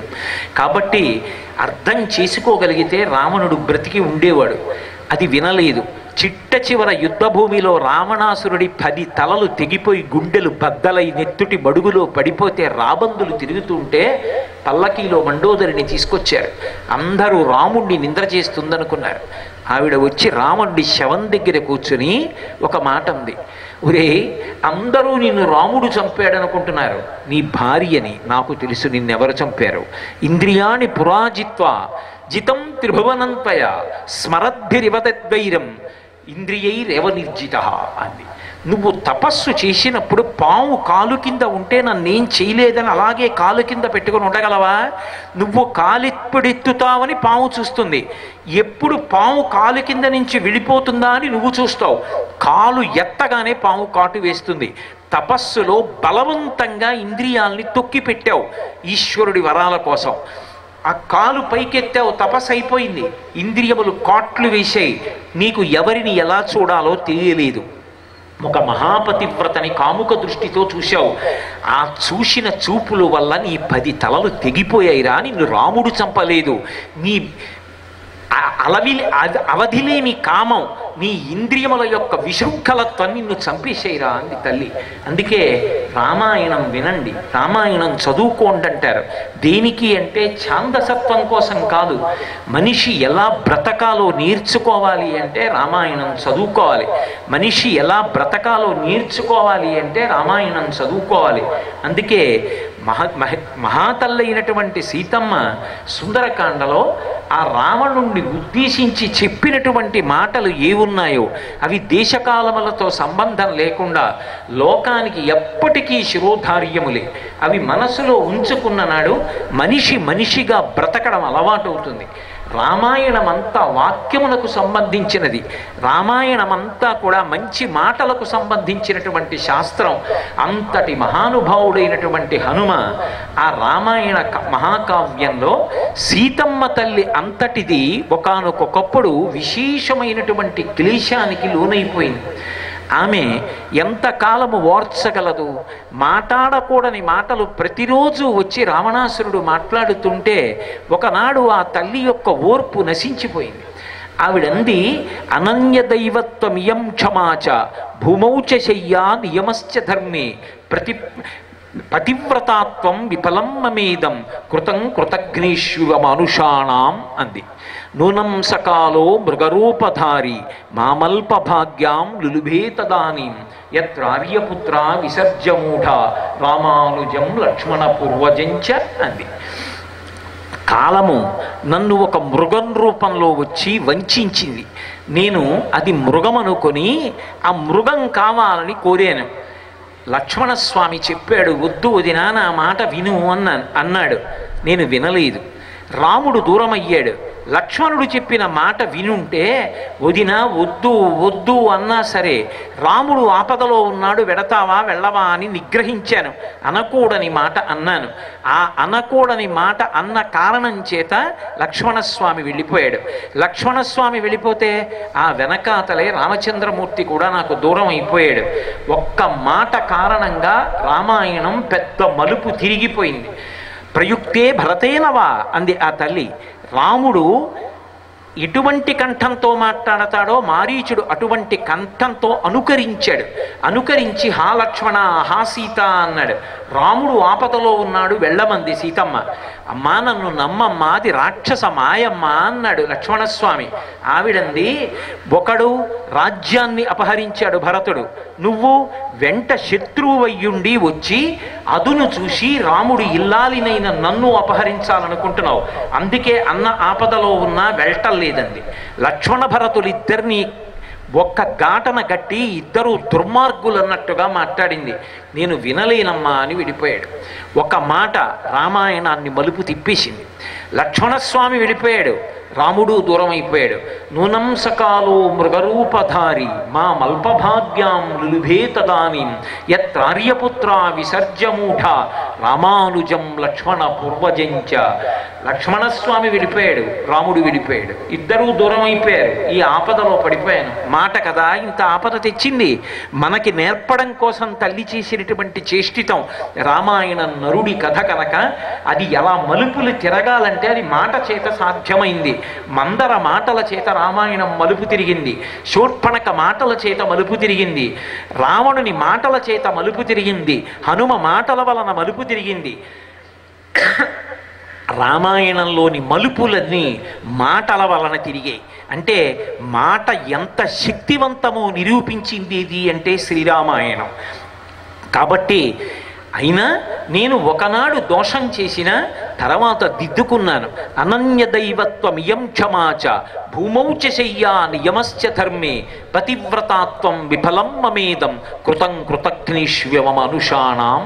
నేను ఇంకొక దైవము లేడని, నా పతియే నాకు దైవమని, నేను చేసిన ఉపాసన చేత రామచంద్రమూర్తి ఎప్పటికైనా వచ్చి నన్ను రక్షిస్తాడని, నా పాతివ్రత్య శక్తి చేత రావణాసురుడిని భస్మం చెయ్యగలిగినటువంటి శక్తి నాకు ఉన్నా నా భర్త చేత నేను రక్షింపబడాలని నేను అసందేశత్తు రామశ్చాతపశ్చానుపాలనాత్ నత్వాం కుర్మి దశగ్రీవ భస్మ భస్మార్హి తేజస. నరకాంతని కనుక భర్త చేత రక్షింపబడాలని నన్ను నేను రక్షించుకోకుండా భూమి మీద నిద్రపోతూ ఇన్ని వ్రతములు ఇన్ని నియమములు పాటిస్తూ మహాపతివ్రతనై ఉన్నప్పటికీ రాముడు రాలేదు, రాముడు నన్ను రక్షించలేదు. కృతం కృతఘ్నేష్వివమనుషాణం. కృతజ్ఞుడైన వాడికి చేసిన ఉపకారము వలన ప్రత్యుపకారము ఎలా ఉండదో అలా నేను చేసినటువంటి ఉపాసన రాముని యందు నిష్ఫలమైపోయింది. ఈ రాక్షస స్త్రీలు వాళ్ళ మాటల చేత నన్ను బ్రతకనిచ్చేటట్టు లేరు. నేను ఎలా బ్రతుకుదామనుకుంటున్నానో అలా బ్రతకనివ్వడు. పోనీ చనిపోదామంటే చనిపోవడానికి అవకాశం ఇవ్వడు. ఇది రాక్షసత్వానికి పరాకాష్ఠ. కాబట్టి నేను ఉండలేననుకుందా తల్లి అని సీతాధవేణ్యుద్గ్రథనం గృహీత్వ ఉద్బధ్యవేణ్యుద్గ్రథనేన శీఘ్ర అహంగమిష్యామి వన యమస్య మూలం అని ఆ తల్లి వెంటనే ఇక్కడ చనిపోవడానికి విషం కత్తి ఇచ్చేవాడు కూడా లేడు అని సీతాధవేణ్యుద్గ్రథనం గృహీత్వ ఉత్పద్యవేణ్యుద్గ్రథనేన శీఘ్ర అహంగమిష్యామి యమస్య మూలం ఉపస్థితాసాం మృది సర్వగాత్రి శాఖాగృహీత్వాధ నగస్య తస్య. తన పొడవైనటువంటి ఆ నల్లని కేశపాశాన్ని తీసి దాన్నే తన కంఠానికి ఉరిగా బిగించేసుకుంది. పూచినటువంటి అశోక వృక్షపు యొక్క కొమ్మని ఒకదాన్ని బలంగా ఉంచి రెండవ కొన దానికి ముడివేసేసింది. ఆ కొమ్మ ఉంచి వదిలిపెట్టేసింది అనుకోండి, శరీరం తేలిపోతుంది. తన యొక్క కేశపాశంతో తాను ఉరిపోసుకోవడానికి సిద్ధపడిపోయింది. ఇప్పటి వరకు మహానుభావుడు సీతమ్మ వంక చూసి ఆమె పాతివ్రత్యాన్ని, ఆమె తేజస్సుని శ్లాఘిస్తున్నారు హనుమ. ఆయన అనుకోలేదు ఇది అలా జరుగుతుందని. కానీ ఈలోగా ఒక విచిత్రం జరిగింది. సీతమ్మకి శుభశకునం కలిగింది. తస్యాశుభం వామవరాళపక్ష్మ రాజీవృతం కృష్ణ విశాల శుక్లం ప్రసందతైకం నయనం సుకేశ్య మీనాహతం పద్మమివాభితామ్రం అంటారు మహర్షి. ఎంత గొప్ప పోలికలు వేస్తారో! మధ్యలో నల్లటి గుడ్డు ఉండి, తెల్లటి కన్నుతో ఉండి, నల్లని వెంట్రుకలతో, వంకర తిరిగిన వెంట్రుకలతో కనురెప్పగలిగినటువంటి సీతమ్మ యొక్క అందమైన ఎడమ కన్ను అదిరిందిట. ఎడమ కన్ను అదిరింది అంటే వాల్మీకి మహర్షి ఎందుకు అవుతారు? ఎంత గొప్పగా చెప్పారంటే, బాగా లోతైనటువంటి నీటిలో కాడ ఉండి, కాడ పైకి కనపడకుండా నీటి మీద ఒక ఎర్ర తామర పువ్వు వికసిస్తే, నీటి లోపల ఒక చేప ప్రయాణం చేస్తూ చేస్తూ కాడ దగ్గర ఆగి మళ్ళీ బయలుదేరి వెళ్ళిపోయే ముందు తోక ఇలా కదిపితే, ఆ తోక నీటిలో ఉన్న కాడకి తగిలితే, కాడ కదిలితే, కాడ మీద ఉన్న తామర పువ్వు నీటి మీద ఉన్నది ఒక్కసారి ఇలా కదిలితే ఎంత అందంగా కదులుతుందో అమ్మవారి ఎడమ కన్ను అలా కదిలింది. తస్యాశుభం వామవరాళపక్ష్మ రాజీవృతం కృష్ణ విశాల శుక్లం ప్రసందతైకం నయనం శుకేశ్య మీనాహతం పద్మమివాభితామ్రం. ఆమె ఎడమ కన్ను అదిరితే సీతమ్మ తల్లి నాకేదో శుభం ఉందే అనుకుంది. కానీ అప్పటికే ఆవిడికి తెలుసు ప్రాణం విడిచిపెట్టకూడదు, ఆత్మహత్య చేసుకోకూడదని.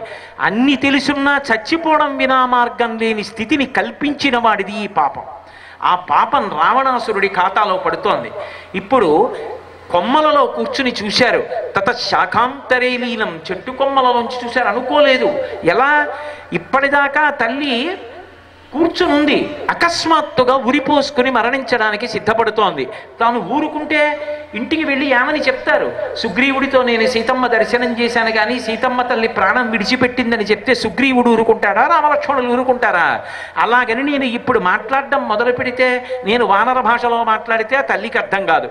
నరుడిలా నేను సంస్కృత భాషలో మాట్లాడితే, వానరమేమి సంస్కృతంలో మాట్లాడుతోందని రావణుడే వచ్చాడని బెంగ పెట్టుకుని కొమ్మని తొందరగా విడిచిపెడితే ఉరి బాగా బిగుసుకుని తొందరగా ప్రాణాలు విడిచిపెట్టేస్తుంది. అలాగని నేను ఏమీ మాట్లాడకుండా ఊరుకుంటే తల్లి మరణిస్తుంది. మరణించిన తరువాత నేను వచ్చినటువంటి కార్యం ఏమైనట్టు? ఇన్ని వేల మంది వానరులు అన్ని దిక్కుల ఆకాశంలో భూమి మీద వెతుకుతుండగా 100 యోజనముల లవణ సముద్రాన్ని దాటి ఈవలి ఒడ్డుకొచ్చి సీతమ్మ దర్శనాన్ని పొందినటువంటి భాగ్యవంతుడనైన నేను ఆ తల్లిని ఊరడించి కాపాడి జీవితం మీద ఆసక్తి నా మాటల చేత కల్పించకపోతే నేను వచ్చిన ప్రయోజనం ఏమిటి? కాబట్టి ఇప్పుడు కాదు, నేను రేపు పొద్దున్న వెళ్ళిపోయిన తర్వాత కూడా ఈ తల్లి మరణించకూడదు. ఆవిడికి జీవితం మీద ఆశ పుట్టాలి, ఉత్సాహం పుట్టాలి. నేను అలా మాట్లాడతాను. అది మాట యొక్క గొప్పతనం. చచ్చిపోయే వాళ్ళని బ్రతికించడానికి మాట పనికి రావాలి, అంతేకాని బ్రతికున్న వాళ్ళు చచ్చిపోయేటట్టుగా చేయడానికి మాట పనికి రాకూడదు. అది వాగ్వైభవం అంటే. స్వామి హనుమని చూసి నేర్చుకోవాలి రామాయణంలో. అప్పటి వరకు ఎన్నడూ తొట్టుపడనటువంటి స్వామి ఏవం బహువిధాం చింతాం చింతయిత్వాం మహాకపి సంసర్వో మధురం వాక్యం వైదేహ్య వ్యాజహార. ఏం మాట్లాడాలో అర్థం కాక ఆ కొమ్మలలో గిరగిరగిరగిర తిరుగుతూ ఆ కింద నిలబడి ఆ పూచిన అశోక వృక్షపు కొమ్మని విడిచిపెట్టేయడానికి సిద్ధంగా ఉన్నటువంటి సీతమ్మని చూసి, ఈవిడికి సంతోషం కలగాలంటే రామకథ చెప్పాలి. రామనామం రామకథ చచ్చిపోయే వాళ్ళని కూడా బ్రతికిస్తాయి. కాబట్టి రామకథ చెప్తాను. ఈవిడికి తెలిసున్న కథ చెప్పడం గొప్ప కాదు. ఈవిడికి ప్రాణముల మీద ఆశ కలగాలంటే తరువాతి కథ చెప్పాలి. చనిపోవడానికి సిద్ధంగా ఉండి తొందరగా చెప్పాలి. ఆవిడ చెవులలో పడాలి. మృత సంజీవని అయ్యి ఆవిడ్ని బ్రతికించాలి. ఆ జడని కంఠానికి ఆవిడ విప్పేసుకోవాలి.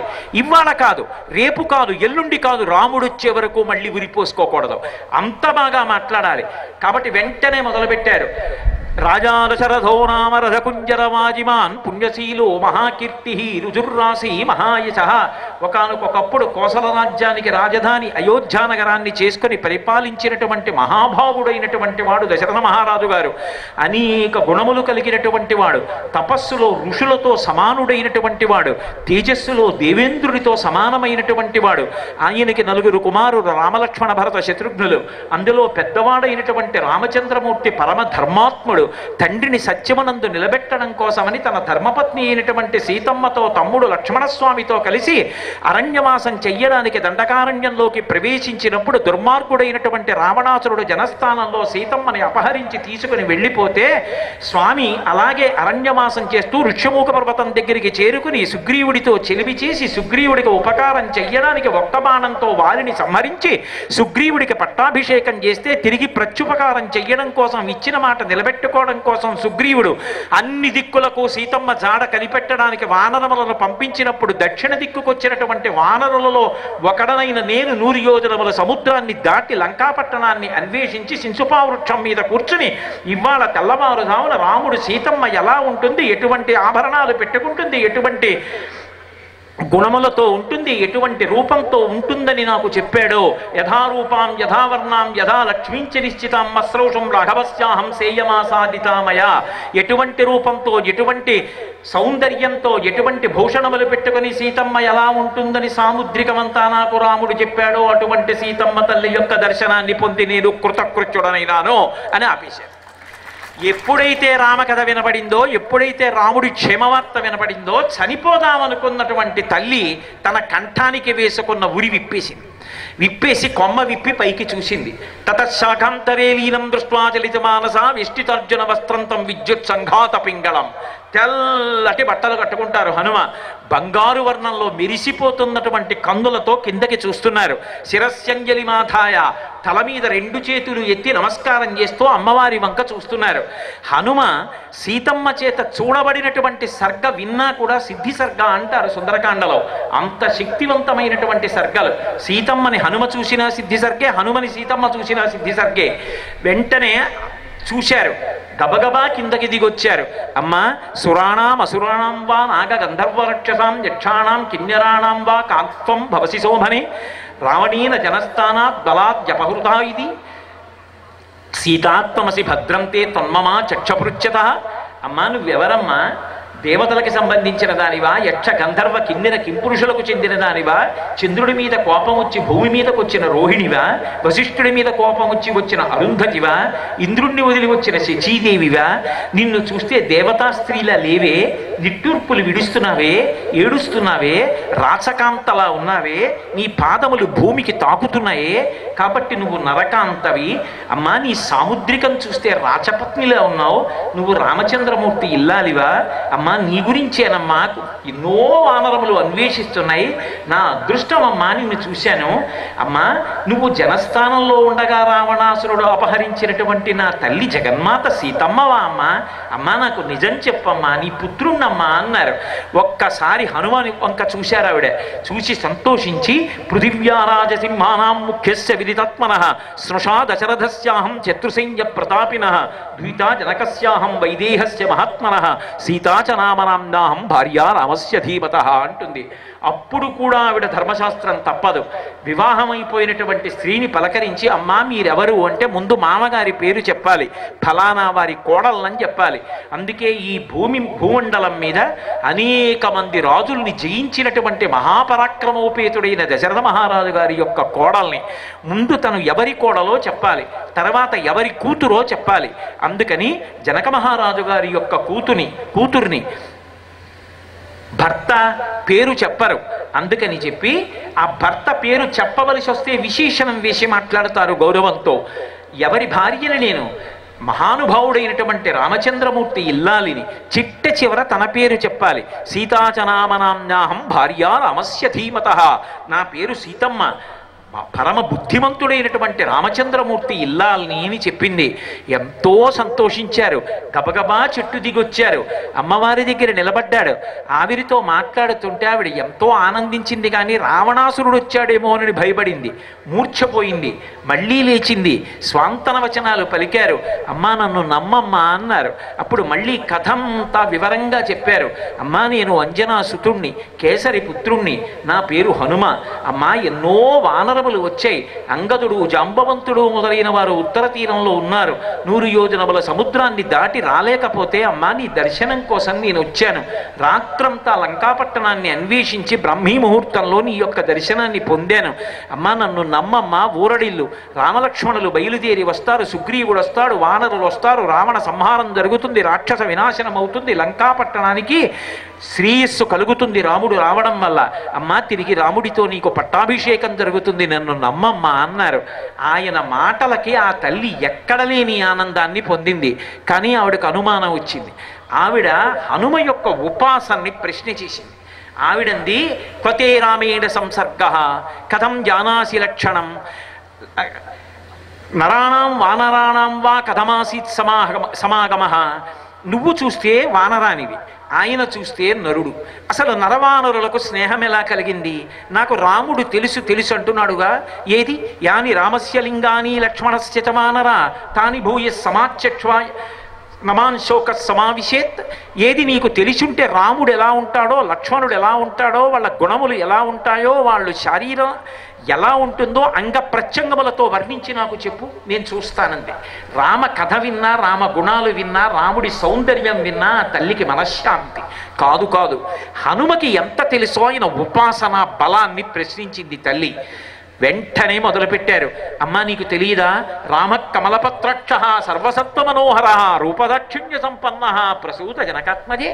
అమ్మా రాముడి కళ్ళు ఎంత అందంగా ఉంటాయమ్మా, తామర రేకుల వంటి కళ్ళమ్మ. అసలు రాముడి కళ్ళ వంక చూసిన వాళ్ళు రాముణ్ణి మోహించకుండా ఉండలేరమ్మా. పుంసాం మోహన రూపాయ పుణ్యశ్లోకాయ మంగళం. అందమైన పురుషుణ్ణి స్త్రీ మోహించడం గొప్ప కాదమ్మా.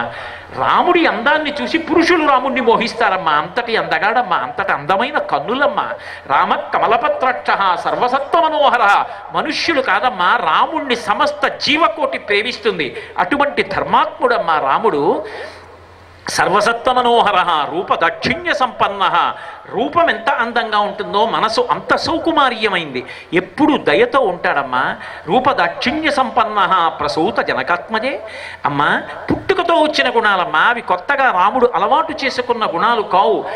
అమ్మా రాముడు ఎంత గొప్పవాడు. రక్షిత జీవలోకస్య ధర్మస్య పరిరక్షిత రక్షిత సస్య ధర్మస్య స్వజనస్య చ రక్షిత. తన ధర్మాన్ని తాను రక్షించుకుంటాడు. ఈ లోకము యొక్క ధర్మాన్ని రక్షిస్తాడు. ప్రత్యేకించి తనని నమ్ముకున్న వారిని విశేషంగా కంటిని రెప్ప కాపాడినట్టు కాపాడుకుంటాడు. లోకములనన్నిటినీ కాపాడతాడు. అంత గొప్పవాడమ్మా రాముడు.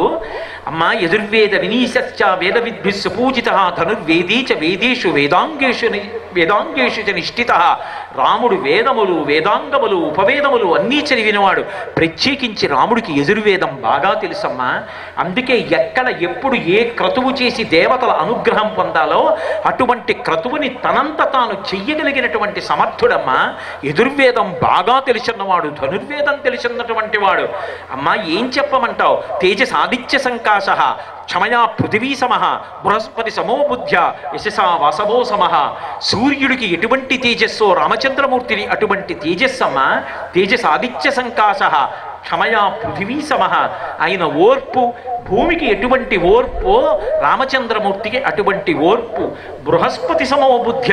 దేవగురువైనటువంటి బృహస్పతి ఎంత బుద్ధిమంతుడో రాముడు అంతటి బుద్ధిమంతుడు. బృహస్పతి సమో బుద్ధ్య యశసా వాసవో సమః. ఇంద్రుడికి ఎటువంటి కీర్తి ఉందో రాముడికి అటువంటి కీర్తి ఉందమ్మా. అమ్మా రాముడి యొక్క శరీరం గురించి చెప్పమన్నావు కదూ. త్రిస్త్రః స్త్రిప్రలంభశ్చ త్రిసమః త్రిశుచోన్నత త్రితామ్ర త్రిషు చ స్నిగ్ధ గంభీరస్త్రిషు నిత్యశ. రాముడిని అరికాలి దగ్గర నుంచి గోటి నుంచి తల వరకు అంగ ప్రత్యంగములతో ఏ అవయవాన్ని విడిచిపెట్టకుండా వర్ణించి చెప్పారు. ఇలా ఉంటాడమ్మా రాముడు అన్నారు. చెప్పి ఆ తల్లి అపారమైన సంతోషాన్ని పొందింది. అప్పుడు చెప్పారు, అమ్మా వానరోహం మహాభాగే దూతో రామస్య ధీమత రామనామాంకితం చేదం పశ్య దేవ్యం గుడీయకం ప్రత్యయార్థం తమానీతం తేన దత్తం మహాత్మనా సమాస్పృశి భద్రం తే క్షీణ దుఃఖ ఫలాహ్యసి. అమ్మా నీకు ఇంకా దుఃఖం పోయింది, ఇదిగో అభిజ్ఞానం రాముడిచ్చిన ఉంగరం తీసుకొచ్చాను తల్లి, తీసుకో అని చేతిలో పెట్టారు. ఎంత వినయం! నేను వానరుణ్ణమ్మా, రాముడి యొక్క దూతని అంటూ ఇస్తారు. ఆ తల్లి ఇలా చేతిలో ఉంగరం చూడగానే, ఉంగరం తగలగానే అనుకోకుండా, అనుకోని సమయంలో, అనుకోని సందర్భంలో భర్త తిరిగి వస్తే కులసతి అయినటువంటి ఇల్లాలు ఎంత సంతోషం పొంది బుగ్గలు ఎరిపెక్కుతాయో అలా ఆమె సంతోషించి ఉండగా, గృహీత్వా ప్రేక్షమాణా సా భర్తుక్కర విభూషణం భక్తారవివ సంప్రాప్త జానకీ ముదితాభవత్. 10 నెలల తర్వాత దుఃఖంలో ఉన్న సీతమ్మ సంతోషించి ముఖం ఎర్రపడిపోయి ఆనందంతో ఉన్న సీతమ్మ ముఖాన్ని చూసిన ఏకైక వ్యక్తి అంతటి మహానుభావుడు స్వామి హనుమ ఒక్కరే. తన వాక్కుల చేత చనిపోదామనుకున్న తల్లిని బ్రతికించి కీర్తి మూట కట్టుకున్నారు. భగవంతుడు మనకి వాక్ ఇచ్చినందుకు మన వాక్కుల చేత 10 మందిని ఉద్ధరించాలి, 10 మందికి మంచి మాటలు చెప్పాలి, కష్టంలో ఉన్న వాళ్ళనైనా ఓదార్చాలి తప్ప మన మాటల చేత ఎవరి మనసు ఖేదపడకుండా ప్రవర్తించగలిగినటువంటి సౌశీల్యం అవ్వాలి. అది మనకి రామాయణం నేర్పేటటువంటి విశేషం. తల్లి ఒక ప్రశ్న వేసింది, కచ్చిదా శాస్తి దేవానాం ప్రసాదం పార్థివాత్మజ కచ్చిత్ పురుషకారంచ దైవంచ ప్రతిపంచతే. రాముడికి కౌసల్య కన్నా, సుమిత్ర కన్నా, కైకేయి కన్నా, దశరథుడి కన్నా, రాజ్యం కన్నా నేను ఎక్కువ. నేను పక్కన లేకపోతే రాముడు తట్టుకోలేడు. నేను కనపడలేదని రాముడు భగవంతుని యందు పెట్టుకోవలసిన నమ్మకాన్ని వదిలిపెట్టలేదు కదా. భగవంతుడిని నమ్ముకుని తను చెయ్యవలసిన పనులు చెయ్యకుండా విడిచిపెట్టలేదు కదా. రాముడు నా యందు ఎలా ఉన్నాడని అడిగింది. ఎంత జాగ్రత్తగా మాట్లాడాలి అమ్మా. నేను మాట్లాడుతున్న మాటలు అబద్ధాలు కాదు. ఏదో నువ్వు సంతోషించాలని చెప్తున్నాను అనుకుంటున్నావేమో. మలయేన చ వింధ్యేన దద్దురా మందరేణ చ. అమ్మా నేను ఒట్టు పెట్టి చెప్తున్నాను, మేము వానరులం, మేము పర్వత శిఖరముల మీద తిరుగుతుంటాం. మేము ఏ పర్వతాల మీద తిరుగుతామో ఆ పర్వతాల మీద ఒట్టు పెట్టి చెప్తున్నాను. మలయేన చ వింధ్యేన దర్ధురా మందరేణ చ శపే మూలఫలేన చ. అమ్మ నేను తినేటటువంటి కాయల మీద, నేను తినేటటువంటి పళ్ళ మీద ఒట్టు పెట్టి చెప్తున్నాను. నేను చెప్తున్నది పరమ సత్యం. నిత్యం జనపరో రామో నిత్యం శోకపరాయణ నైవ దంశాన్న మశకాన్న కీటాన్న సరీసృపాన్. 10 నెలల నుంచి భర్తకి దూరమై కష్టంలో ఉంది. రామాయణంలో కష్టం రాముడిదా సీతమ్మదా అంటే నిజానికి సీతమ్మదే కష్టం. ఎందుచేత అంటే ఎంత కష్టంలో ఉన్నవాడికైనా తన కష్టం చెప్పుకోవడానికి పక్కన ఇంకొక వ్యక్తి ఉంటే శోకం తగ్గుతుంది. రాముడికి పక్కన లక్ష్మణస్వామి ఉన్నారు, హనుమ ఉన్నారు, వానరులు ఉన్నారు, సుగ్రీవుడు ఉన్నాడు. సీతమ్మకి ఎవరున్నారు? పిచ్చెక్కిపోతుంది, అంత కష్టంలో ఉంది తల్లి. అటువంటి తల్లికి శుభవార్త చెప్పి తన వాక్కుల చేత స్వాంతన కల్పించిన హనుమ ఎంత గొప్పవారు, నిజంగా మహానుభావుడు. అది సుందరాతి సుందరుడు అంటే అందుకు సుందరకాండ అయింది. కాబట్టి ఆయన ఆమెకి నమ్మకం కల్పిస్తున్నారమ్మా, నేను అబద్ధం చెప్పట్లేదు. అమ్మా నీ మీద భర్త ఎంత ప్రేమతో ఉన్నాడోనమ్మా, నిన్నే తలుచుకుంటున్నాడమ్మా. ఆ మాటలు భార్యకి ఎంత సంతోషాన్ని ఇస్తాయి. అమ్మా నిత్యం ధ్యానపరో రామో నిత్యం శోకపరాయణ నైవ దంశాన్న మశకాన్న కీటాన్న సరీసృపాన్. రాముడు పర్వత గుహలలో పడుకుని ఎప్పుడు సీతా సీతా సీతా అని నిన్నే ధ్యానం చేస్తూ ఉంటాడు. ఒంటి మీద పాములు పాకినా, విషక్రిములు పాకినా, దోమలు ఈగలు కరుస్తున్నా రాముడికి స్పర్శ ఉండదమ్మా. నీ గురించి ఆలోచిస్తాడమ్మా. నువ్వంటే ఎంత ప్రేమమ్మా. సీతమ్మ హనుమ చెప్పిన మాటలు విని ఒక మాట అంది, హనుమ ఎంత మధురమైన మాటలు చెప్పావయ్యా, ఎంత మధురమైన మాటలు చెప్పినా ఒక్క మాటగా మాత్రం బాధపడుతున్నానయ్యా. రాముడు నా కోసం శోకిస్తున్నాడన్న ఒక్క మాట మాత్రం నా మనసుని మరింత బరువెక్కించేస్తోందయ్యా. ఆనందంతో కూడిన దుఃఖం. అందుకే సారామ సంకీర్తన వీత శోక రామస్య శోకేన సమాన శోక శరన్ముఖే సాంబుస శేష చంద్ర అని మహర్షి శరత్కాలంలో మబ్బులు వస్తాయి. ఇప్పుడు ఈ శ్రావణ మాసంలో వచ్చే మేఘాలు నల్లగా ఉంటాయి, అవి వర్షం కురుస్తాయి. అదే ఆశ్వీజ మాసంలో వచ్చే మబ్బు తెల్ల తునకలుగా ఉంటుంది. తెల్లగా ఉన్న మబ్బు ఎక్కువసేపు ఉండదు, అలా గబగబా ఆకాశంలో వెళ్ళిపోతుంది.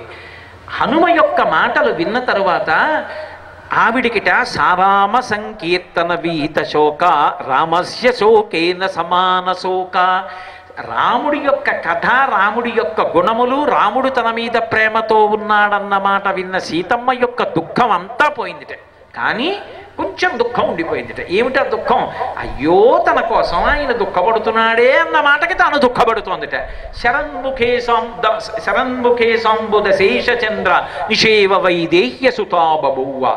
ఇంకా శరత్కాలంలో తెల్లమ్మ ఎలా ఉంటుందో ఆవిడ దుఃఖం అలా ఉండిట. అంటే హనుమ వచ్చారు కాబట్టి ఇంకొండదు, ఆ దుఃఖం కూడా పోతుంది, రావణ సంహారం అయిపోతుంది, సీతారాములు కలిసిపోతారు. ఇది చెప్పడానికి మహర్షి చేసినటువంటి ప్రయోగం. హనుమ వచ్చారు అంటే శుభం జరుగుతుంది అని గుర్తు. అందుకే తమస్మిన్ కార్య నిర్యోగే ప్రమాణం హరిసత్తమా రాఘవస్తత్ సమారంభాత్ మయ్యత్వ పరోభవేత్. తమస్మిన్ కార్య నిర్యోగే హనుమాన్ యత్తమాస్తాయ దుఃఖక్షయకరో భవ అంటుంది. నన్ను రాముణ్ణి కలపడానికి స్వామి హనుమాన్ నువ్వే ప్రమాణము, నువ్వే కలపగలవంటుంది సీతమ్మ. అలా సీతమ్మ తల్లి యొక్క శోకాన్ని పోగొట్టినటువంటి మహానుభావుడు. మాట మాట్లాడితే ఎంత పవిత్రంగా ఉంటుందో తెలుసా? అమ్మ ఎందుకమ్మా అంత బాధపడతావు? క్షిప్రం దక్షసి వైదేహి రామం ప్రశ్రవణే గిరవు. ఎలా ఉంటాడాయన? శతుక్రత నివాసీనం నాగరాజస్య మూర్ధని. అమ్మా నువ్వే ఇప్పుడే వచ్చి నా భుజం మీద కూర్చో అమ్మా. నిన్ను తీసుకెళ్లి ప్రశ్రవణ పర్వత శిఖరముల మీద కూర్చున్నటువంటి రాముడు, నువ్వు యజ్ఞములు చేసి ఇంద్ర పదవిలో కూర్చున్న ఇంద్రుడు ఎలా ఉంటాడో అంత టీవీగా కూర్చుంటాడు. ఏదో రాజ్యభ్రష్టుడై దీనంగా కూర్చున్నాడు అనుకుంటున్నావా? ఆయన టీవీ అలా ఉంటుంది. అదిగో తల్లి, నిన్ను ఇప్పుడే తీసుకెళ్లి ప్రశ్రవణ పర్వత శిఖరముల మీద కూర్చున్న రామచంద్రమూర్తి యొక్క పాదార విందముల యందు సమర్పించి కృతకృత్యుడనవుతాను. వచ్చిన భుజం మీద కూర్చోమ్మా. అమ్మా నిన్ను రమ్మంటున్నానని రావణాసురుడి పిలిచినట్టుగా నువ్వు అవమానపడేటట్టుగా తీసుకెడతాననుకుంటున్నావా? ప్రాపయిష్యామి శక్రాయ హవ్యం హుతమివానల. ఎంత పవిత్రంగా మాట్లాడతారండి. అమ్మా యజ్ఞం చేసినప్పుడు దేవతలకి హవిస్సునిస్తే అగ్నిహోత్రంలో వేసి స్వాహ అంటారు. అగ్ని పట్టుకెళ్ళాడు కాబట్టి ఎంగిలైందా? అగ్ని పట్టుకెళ్ళడం వల్ల పవిత్రమైందమ్మా. యజ్ఞంలో హవిస్సుని దేవతలకి అగ్ని ఎంత పవిత్రంగా తీసుకెడతాడో అమ్మా అంత పవిత్రంగా తీసుకెడతానమ్మా, నా భుజం మీద కూర్చో అన్నాడు. ఎంతున్నారు? పిల్లి పిల్లంతున్నారు. ఇంత దుఃఖంలో ఉన్న తల్లి ఇన్నాళ్ల తర్వాత చటుక్కున నవ్వింది. నువ్వే ఇంత కోతి పిల్లవా? నీకింత భుజమా? నీ కూర్చోనా? 100 యోజనములు దాటిస్తావా? వానర బుద్ధి బయట పెట్టుకున్నావోయ్ హనుమా అని. అమ్మా ఎంతైనా అంత మాట అనేస్తావా? నా రూపం అంటే ఇంతే అనుకున్నావా? నేనేమిటో చూడన్నారు. మెరుమందర సంకాశో బభూదీప్తా నలప్రభాగ్రతవ్యవతస్తేచా సీతాయా వనరోత్తమ. మేరు పర్వత శిఖరములు ఎలా ఉంటాయో అలా పెరిగిపోయారు. కాల్చిన పెనం ఎలా ఉంటుందో అటువంటి ముఖము భయంకరమైన దంష్టలతో నిలబడ్డారు. అమ్మా నమ్ముతావా? ఇప్పుడు వచ్చి కూర్చో. నాకు తెలుసురా నాయన, ఇన్ని లక్షల మంది వానరులు రాలేనప్పుడు నువ్వు వచ్చావంటేనే ఈ పౌరుష పరాక్రమములు, బుద్ధి, తేజస్సు, శీలవైభవము నాకు అర్థమయ్యాయి. కానీ నువ్వు నన్ను తీసుకెళ్లేటప్పుడు రాక్షసులు ప్రతిఘటిస్తే యుద్ధం జరుగుతుంది. యుద్ధమునందు జయాపజయములు విధి నిర్ణీతములు. లేదా యుద్ధం జరుగుతుండగా తట్టుకోలేక నేను జారి సముద్రంలో పడిపోవచ్చు. లేదా నన్ను తీసుకెళ్లి మళ్ళీ వేరొక చోట బంధించవచ్చు. మళ్ళీ కథ మొదటికొస్తుంది. అన్నిటినీ మించి హనుమా నువ్వు నాకు పుత్ర సదృశుడవైన భర్తృభక్తిం పురస్కృత్య రామధన్యస్య వానరా నస్పృశామి శరీరంతో పుంసో వానర పుందవ. నేను ఆనాడు రావణాసురుడు అపహరించి తీసుకొచ్చినప్పుడు స్పృహలో లేను. పైగా రక్షించవలసిన భర్త దూరంగా ఉండగా దుర్మార్గుడు అపహరించి తీసుకొచ్చాడు కాబట్టి ఇక్కడికి చేరుకున్నాను. కానీ నా అంత నేను స్పృహలో ఉండగా ఎంత కొడుకు వంటి వాడవైనా నీ భుజం మీద కూర్చుని స్పృశించి రాను. ఆయన అన్నారు, అమ్మా యుక్త రూపం స్వయాదేవి భాషితం శుభదర్శనం సదృశం స్త్రీస్వరూపచ్చ స్వాధ్వీ వినయస్య. అమ్మా లోకంలో కష్టంలో ఉన్న స్త్రీని నిన్ను తీసుకెళ్ళి దింపేస్తానంటే వస్తుందమ్మా. నీ భర్త గౌరవం నిలబడాలని. రాముడు లేనప్పుడు రావణుడు అపహరించాడు, రావణుడు లేనప్పుడు రాముడు అపహరించాడు, ఏమి తేడా రామరావణులకు అంటారని రాముడే రావాలి, యుద్ధం చెయ్యాలి, రాక్షసుల్ని మట్టు పెట్టాలి, రావణ సంహారం చెయ్యాలి, నన్ను తీసుకెళ్లాలంటున్నావా? అమ్మా ఏమి శీల వైభవం అమ్మా అని నమస్కారం చేశారు. యుక్తరూపం స్వయాదేవి భాషితం శుభదర్శనం సదృశం స్త్రీస్వరూపస్య సాధ్వీ వినయస్య చ. నీ వంటి మహాపతివ్రత ఎక్కడుంటుందమ్మా అన్నారు తల్లిని. చూడామణి ఇచ్చింది. బయలుదేరారు. రావణాసురుడితో మాట్లాడవలసినటువంటి ఘట్టం వచ్చింది. మనిషికి మనసులో ధైర్యం ఉండడం అనేటటువంటి మాట అక్కడ తెలుస్తుంది. రావణాసురుడు తన రాజ్యంలో తానున్నాడు, తన యొక్క సైన్యం మధ్యలో తానున్నాడు, మంచి డాంబికంగా 10 తలలతో ఉన్నాడు. నీరు పట్టిన నల్లని మబ్బు ఎలా ఉంటుందో, కాటుక కొండ ఎలా ఉంటుందో అలా ఉన్నాడు. స్ఫటికంతో చేయబడినటువంటి ఆసనం మీద మంచి సువర్ణమయమైన ఆస్తరణము వేసి ఉండగా ముత్యాల జాలుతో కూడిన కిరీటములు ధరించాడు. పెదవులు కిందకి జారి నాలుక వ్రేలాడుతూ ఉంది. 10 తలలతో కూర్చుని దుర్నిరీక్షమైన భయంకరమైన తేజస్సుతో ఉన్నాడు. స్వామి హనుమ చూశారు. అహోరూప మహోధైర్య మహోసత్వ మహోద్యుతి అహోరక్షసరాజస్య సర్వలక్షణయుక్తత అంటారు. ఎంత తేజస్సు! వాడి రోమ కూపములలోంచి కొడుతోందే బయటికి తేజస్సు. వీడి ఎందు ఈ దుర్మార్గమైన బుద్ధి లేకపోతే 3 లోకములు పరిపాలించడానికి సమర్థుడు కదా. అవతల వారిలో ఉన్నటువంటి సుగుణము ఒక్కటైనా చూసిన వాడెవరో వాడు ధన్యాత్ముడు తప్ప ఏ సుగుణము లేనట్టు అవతల వారిలో అన్ని దుర్గుణములే అని మాట్లాడిన వాడు అసలు దుర్మార్గుడు. అది హనుమ యొక్క గొప్పతనం. అందుకే మహానుభావుడు అటువంటి రాక్షసుడిలో రావణాసురుడిలో తేజస్సు చూస్తున్నారు.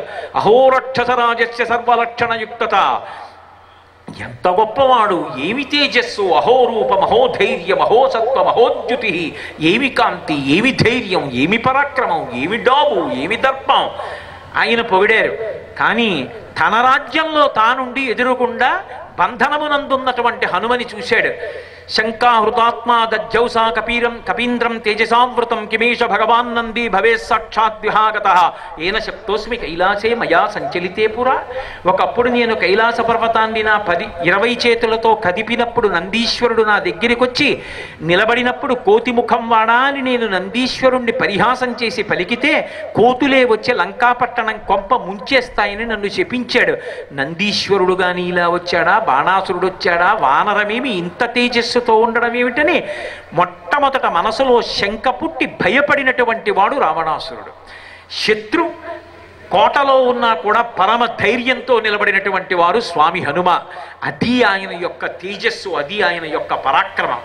కాబట్టి ప్రహస్తుడు అడిగాడు, భయపడకు, నువ్వేమి దిగులు చెందవలసిన అవసరం లేదు. నీ అంత నీవొచ్చావా? నిన్ను విష్ణువు కాని, ఇంద్రుడు కాని, అగ్ని కాని, యముడు కాని, కుబేరుడు కాని పంపాడా? నువ్వు ఎవరికైనా దూతవా? ఎందుకు అసలు అశోకవనాన్ని పాడు చేశావు? అసలు నువ్వెవరు? దాపరికం లేకుండా చెప్పు. మా ప్రభువు దయాశాలి, నీ ప్రాణములకు హాని ఉండదు, నిన్ను క్షేమంగా విడిచిపెడతా అన్నాడు. నేను మాట్లాడడానికి వచ్చింది రావణుడితో, మధ్యలో ఈ ప్రహస్తుడితో మాట్లాడటం ఏమిటని తిన్నగా రావణాసురుడి వంక తిరిగారు. ఆయన మాట్లాడేటటువంటి తీరు చూస్తే అద్భుతం. అసలు ఉన్నది ఒక్కడే, చుట్టూ శత్రు సైన్యం. రావణాసురుడితో మాట్లాడుతున్నారు. నిర్భయత్వం మహానుభావుడికి. వెనక రాముడు ఉండగా నాకేమి బెంగా అనుకుంటారు. మాట్లాడుతూ అంటారు, భ్రాతుశ్రుని సమాదేశం సుగ్రీవస్య మహాత్మన అని మొదలుపెట్టారు. నువ్వు ఇంద్రుడి దూతవా, కుబేరుడి దూతవా, అగ్ని దూతవా అని అడిగావు కదా.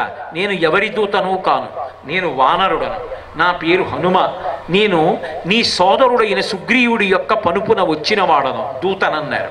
రావణుడికి సుగ్రీవుడి సోదరుడు ఎలా అవుతాడు అంటే, సుగ్రీవుడి అన్నగారైనటువంటి వాలితో అపవిత్రమైన సంధి ఉంది రావణాసురుడికి. నువ్వు లోకంలో ఎక్కడ ఏ మంచి వస్తువు కనపడినా ఎత్తుకొచ్చి అనుభవించు. నువ్వు అనుభవించిన తర్వాత నాకి, అప్పుడు నేను అనుభవిస్తాను. నేను ఎత్తుకొస్తే నేను అనుభవించి నీకు ఇస్తాను. దానికి ధర్మంతో సంబంధం లేదు. అంత అపవిత్రమైన ఒడంబడిక ఉంది ఇద్దరి మధ్య. అందుకని వాలిని రావణాసురుడు అన్నగారిగా భావిస్తాడు. మరి వాలిని అన్నగారిగా భావిస్తే సుగ్రీవుడు కూడా సోదరుడేగా. అందుకని నీ సోదరుడు నీకు కబురు చేశాడు. ఏమిటి దానిలో అంతరార్థం?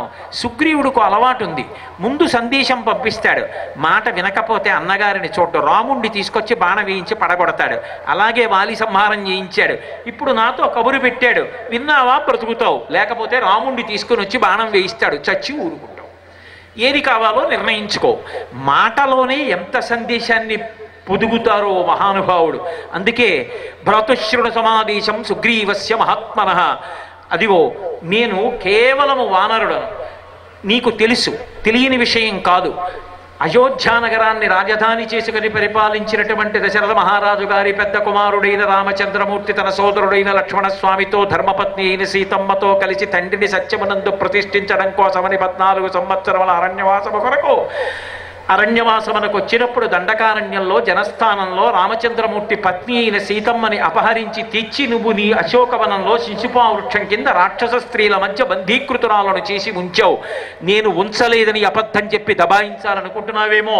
లక్షితేయం మయా సీత తథా శోకపరాయణ. ఆ తల్లిని నేను ఇప్పుడే దర్శనం చేసి వచ్చాను, ఆమె అక్కడే ఉంది. రావణ, నీకు తెలియని విషయం ఒకటి ఉంది. నాకు వరాలున్నాయి, నేను ఎవరి చేతిలో చావనని అనుకుంటున్నావేమో. నువ్వు నరవానుల చేత మరణము ఉండదు అని వరం అడగలేదుగా బ్రహ్మగారిని. కాబట్టి సుగ్రీవో నహిదేవోయం నాసురో నచరక్షస నదానవో నగంధర్వో నయక్షో నచకిన్నర. సుగ్రీవుడు నరుడు కాడు, సుగ్రీవుడు యక్షుడు కాడు, గంధర్వుడు కాడు, కిన్నెరుడు కాడు, కింపురుషుడు కాడు, దేవత కాడు. సుగ్రీవో నహిదేవోయం నాసురో నచరాక్షస నదానవో నగంధర్వో నయక్షో నచపన్నగ. నరాణాం వానరాణాం వా. నరుల చేత వానరుల చేత నీకు ప్రాణభయం ఉందిగా. వానరుడైన వాడు సుగ్రీవుడు, నరుడైన వాడు రాముడు. వాళ్ళిద్దరూ కలిసి వస్తే నీ ప్రాణములు మట్టు పెట్టబడతాయిగా. సీతమ్మని అపహరించి తెచ్చావుగా. లక్షితీయం మయా సీత తథా శోకపరాయణ గృహ్యయాం అభిజానాసి పంచాస్యమివ పన్నగి. ఆ తల్లి ఎవరనుకుంటున్నావు? 5 తలల పాము. 5 తలల పాము అన్న మాటకు అర్థం పంచముఖములు కలిగిన గాయత్రి స్వరూపం, మహాపతివ్రత. అటువంటి తల్లిని అపహరించి తెచ్చావు. కొద్దిగా విషం కలిసిన అన్నాన్ని జీర్ణం చేసుకునేవాడు ఉంటాడేమో. విషం ఎక్కువైపోయిన అన్నాన్ని తిన్నవాడు బ్రతుకుతాడా రావణ? నా మాట విను. తదేవ ఫలమన్వేతి ధర్మస్య ధర్మనాశన ప్రాప్తం ధర్మఫలం తావద్భవతా నత్ర సంశయ. ఇంతకాలం కాంచనలంకకి ఆధిపత్యం వహించావు, ఎందరితోనో సుఖించావు. ఇంతమంది పేరోలగంలో ఇంతమంది రాక్షస సైన్యంతో అనుభవించని భోగం లేదు. నువ్వు చేసినటువంటి పుణ్యానికి ఫలితం అనుభవించావు. ఇప్పుడు పాపం నీకు ఫలితాన్ని ఇవ్వడం ప్రారంభం చేస్తోంది. ఇక నీ దగ్గర పుణ్యం లేదు కాబట్టి చాలా భయంకరమైనటువంటి మృత్యువుని పొందుతావు. రాముడితో వైరం పెట్టుకున్నవాడు బ్రతుకుతాడని అనుకుంటున్నావేమో. బ్రహ్మా స్వయంభూశ్చతురాననోవా రుద్రో త్రినేస్త్ర త్రిపురాంతకోవా ఇంద్రో సురేంద్రో సురనాయకోవా త్రాతుం న శక్యం యది రామవధ్యం. బ్రహ్మ స్వయంభూ 4 ముఖములు కలవాడైన రుద్రుడు, త్రినేత్రుడు, త్రిపురాంతకుడు, పరమేశ్వరుడైన ఇంద్రుడైన మహేంద్రుడైన ఆయన రామచంద్రమూర్తి నేను చంపుతానని ప్రతిజ్ఞ చేసిన వాడిని కాపాడగలిగిన వాడు ఉండడు. ఎందుకని? రాముడొకడు, శివుడొకడు, రాముడొకడు, ఇంద్రుడొకడు, రాముడొకడు, బ్రహ్మ ఒకరు కాదు. అన్నీ రాముడే. సృష్టికర్త, స్థితికర్త, ప్రళయకర్త రామ పరబ్రహ్మం. అందుకే అంటారు రామో భామిని లోకస్య చాతుర్వర్ణస్య రక్షిత మర్యాదానాంచ లోకస్య కర్త కారయితాచ సహా అంటారు హనుమ. మర్యాదా పురుషోత్తముడు నరుడిగా ఉన్నాడు. ఆ రాముడు వచ్చిన నాడు నువ్వు నిలబడలేవు. రాముడి పరాక్రమం ఏమిటో నీకు తెలియదా? ఆయనే వచ్చి తన కోదండమును పట్టుకొని నిలబడిన నాడు, ఆయన పక్కన లక్ష్మణస్వామి నిలబడిన నాడు, అక్షయబాణ తూణీరముల నుంచి బాణములను తీసి రామచంద్రమూర్తి చేతితో పట్టుకున్నటువంటి బంగారు ధనస్సుకి సంధించబడినటువంటి వింటినారితో బాణములను తొడిగి ప్రయోగించినప్పుడు పెళపెళ ధనులతో, పిడుగులలా, మిరుపుల్లా ఆకాశమునంతటినీ కాంతులతో కప్పుతూ రామలక్ష్మణుల బాణ పరంపర వచ్చి పడిపోయినప్పుడు రావణా నిన్ను రక్షించగలిగిన వాడు ఉండడు. ఈ లంక నశించి దహనమైపోతుంది. నా మాట విను. ఇప్పటికైనా తీసుకెళ్లి సీతమ్మనిచ్చేయి. సంస్కృతంలో వాల్మీకి మహర్షి ఎంత అద్భుత రచన చేశారో తత్తుల్యంగా రచించాడు భాస్కరుడు భాస్కర రామాయణంలో. మండిత విస్ఫులింగ విషమ జ్వలితానల కీలలు అబ్జ గర్భాండము నిండ రామ వసుధాదిపుడేశడు వజ్ర సాధనా ఖండిత పంతికంఠ కనకంఠ పురాంతక శైలచాలనోద్దండ బలప్రచండ పురదండ విఖండన చండకాండముల్. ఆ రామచంద్రమూర్తి కోదండము నుంచి వినిర్ముక్తమైనటువంటి బాణ పరంపర వచ్చి ఆకాశం మీద పడి లంకా పట్టణాన్ని కాల్చేస్తున్నప్పుడు నిన్ను రక్షించగలిగిన వాడు ఉండడు. చరణాగ్రమణ నీ భుజాదర్పమడచిన ధూర్జటి విలులీల త్రుంచివైచే వాలపాశంబున పడి నిన్ను కట్టిన వాలి నొక్కమ్మున కులవేసే అని నిన్ను జరగొన్న అర్జును పురిగొన్న పరశురాముని యాది భంగబరిచే కడిమి అయ్యొక్కట కరదూషణాదుల 14,000 బరిసమరే అమ్మహాధనుర్ధరునకిగ్గాచరించి హరిహర బ్రహ్మశక్రాదులైన అతని భయత నిర్ఘాత సంఘాత పాత శాత బాణ ఘాత హతులు కాక బ్రతుకగలరే. ఏమనుకుంటున్నావురా రావణ? రామచంద్రమూర్తి యొక్క పరాక్రమం అంటే ఒకానొక నాడు కైలాస పర్వతాన్ని కదిపేస్తానని నీ 20 చేతులు పెట్టి నువ్వు కైలాసాన్ని దాన్ని కదుపుతుంటే ధూర్తుడెవడరా కదుపుతున్నవాడని పరమశివుడు తన కాలి బొటన వేలితో నొక్కితే నీ 20 చేతులు దాని కింద ఉండిపోతే ఆ రోజున పరమశివుణ్ణి సామవేద మంత్రాలతో ప్రస్తుతి చేసి నువ్వు పెద్ద పెద్ద అరుపులు అరిస్తే లోకాలు భయపడేటట్టు అరిచావు కాబట్టి నిన్ను అంత రవం చేసిన వాడివని రావణ అని పిలిచి కాలి బొటన వేలు పైకెత్తితే అప్పుడు నీ చేతులు వెనక్కి తీసుకున్నావు. అటువంటి పరమశివుని యొక్క కోదండాన్ని శివధనస్సుని భంగం చేసిన వాడు రామచంద్రమూర్తి. ఆయన ముందు నిలబడగలవురా నువ్వు? కాబట్టి చరణాగ్రమణ నీ భుజాదర్పమడచిన దుర్జటి విలులీల త్రుంచి వైచే బాలపాశంబున పడి నిన్ను కట్టిన వాలి నొక్కమ్మున కులవేసే. నీకు వాలి తెలుసుగా, ఆయన శక్తి ఎటువంటిది అంటే ఒక చోట కూర్చుని సంధ్యావందనం చేసుకోవచ్చు, కానీ బలం ఉంది కదా అని 4 సముద్రాల దగ్గర కూర్చుని సంధ్యావందనం చేసేవాడు. అటువంటి వాలితో యుద్ధం చేయడం కోసం ఉత్సాహం పుట్టి ఒక రోజున ఆయన సంధ్యావందనం చేసుకుంటే నువ్వు వెళ్ళి అనవసరంగా ఆయనకి ఇబ్బంది కల్పించావు. సంధ్యావందనం చేస్తూ మాట్లాడకూడదని ఎవడురా 10 తలల పురుగని తోకకి చుట్టి నిన్ను 4 సముద్రాల్లో ముంచి సంధ్యావందనం చేసి ఇంటికి తీసుకెళ్లి తోక జులిపించి పక్కన పారేసి భార్యని పిలిచి పాలు పట్రావే, ఈ 10 తలల పురుగు సంధ్యావందనం చేస్తుంటే అల్లరి చేసింది ఇది ఎవరని అడిగాడు. అప్పుడు నువ్వు హడిలిపోయి వాలితో స్నేహం చేశావు. నిన్ను అలా 4 సముద్రములలో ముంచి పైకెత్తి తోకకి చుట్టి పట్టుకెళ్ళిన వాడు వాలి. అటువంటి వాలిని ఒక్క బాణంతో చంపేసిన వాడు రామచంద్రమూర్తి. కాబట్టి అని నిన్ను జరగొన్న అర్జుని బరిగొన్న పరశురాముని ఆది భంగపరిచే 1000 చేతులు కలిగిన వాడు కార్తవీర్యార్జునుడు. అటువంటి కార్తవీర్యార్జునుడు ఒకానొకప్పుడు నర్మదా నది కింది భాగంలో తన యొక్క రాణులతో స్నానం చేస్తున్నాడు. నువ్వు నది పైభాగంలో ఒడ్డున సైకతలింగాన్ని పెట్టి పూజ చేస్తున్నావు. ఆయనేదో ఆయన రాణుల సంతోషం కోసం 1000 చేతులు ప్రవాహానికి అడ్డుపెట్టాడు. కిందకెళ్ళడానికి అవకాశం లేక ప్రవాహం పెరిగి పెరిగి పెరిగి పెరిగి నువ్వు పూజ చేస్తున్న చోట పైకొచ్చి సైకతలింగాన్ని తోసేసింది పక్కకి. నీకు కోపం వచ్చి ఎవడరా కార్తవీర్యార్జునుడని కిందకెళ్ళి కార్తవీర్యార్జునుడితో యుద్ధం చేశావు. ఆయన నిన్ను బంధించి తీసుకెళ్ళి కారాగారంలో పారేస్తే మీ తాతగారు మహానుభావుడు పులశ్చ బ్రహ్మ వచ్చి నిన్ను విడిపించి తీసుకెళ్ళాడు. అటువంటి కార్తవీర్యార్జునుడి యొక్క 1000 చేతులు తన గండ్రగొడ్డలితో నరికేసిన వాడు పరశురాముడు. ఆ పరశురాముణ్ణి ఓడించి వైష్ణవ ధనస్సు అందుకున్నవాడు రామచంద్రమూర్తి. ఆయనతో నువ్వు నిలబడగలవురా? చరణాగ్రమణ నీ భుజాదర్పమడచిన దుర్జటి విలులీల త్రుంచి వైచే బాలపాశంబున పడి నిన్ను కట్టిన వాలి నొక్కమ్మున కులవేసే అని నిన్ను జరగొన్న అర్జును పరిగొన్న పరశురాముని ఆది భంగపరిచే కడిమి ఎయ్యొక్కట కరదూషణాదుల 14,000 బారిసమరే.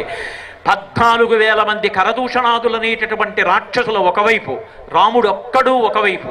ఎప్పుడు బాణం తీశాడో, ఎప్పుడు సంధించాడో, ఎప్పుడు విడిచిపెట్టాడో తెలియదు. తెగిపోతున్న తలలు బట్టి తెలుసుకున్నారు. 1 గంట 48 నిమిషములలో 14,000 మందిని సంహరించాడు.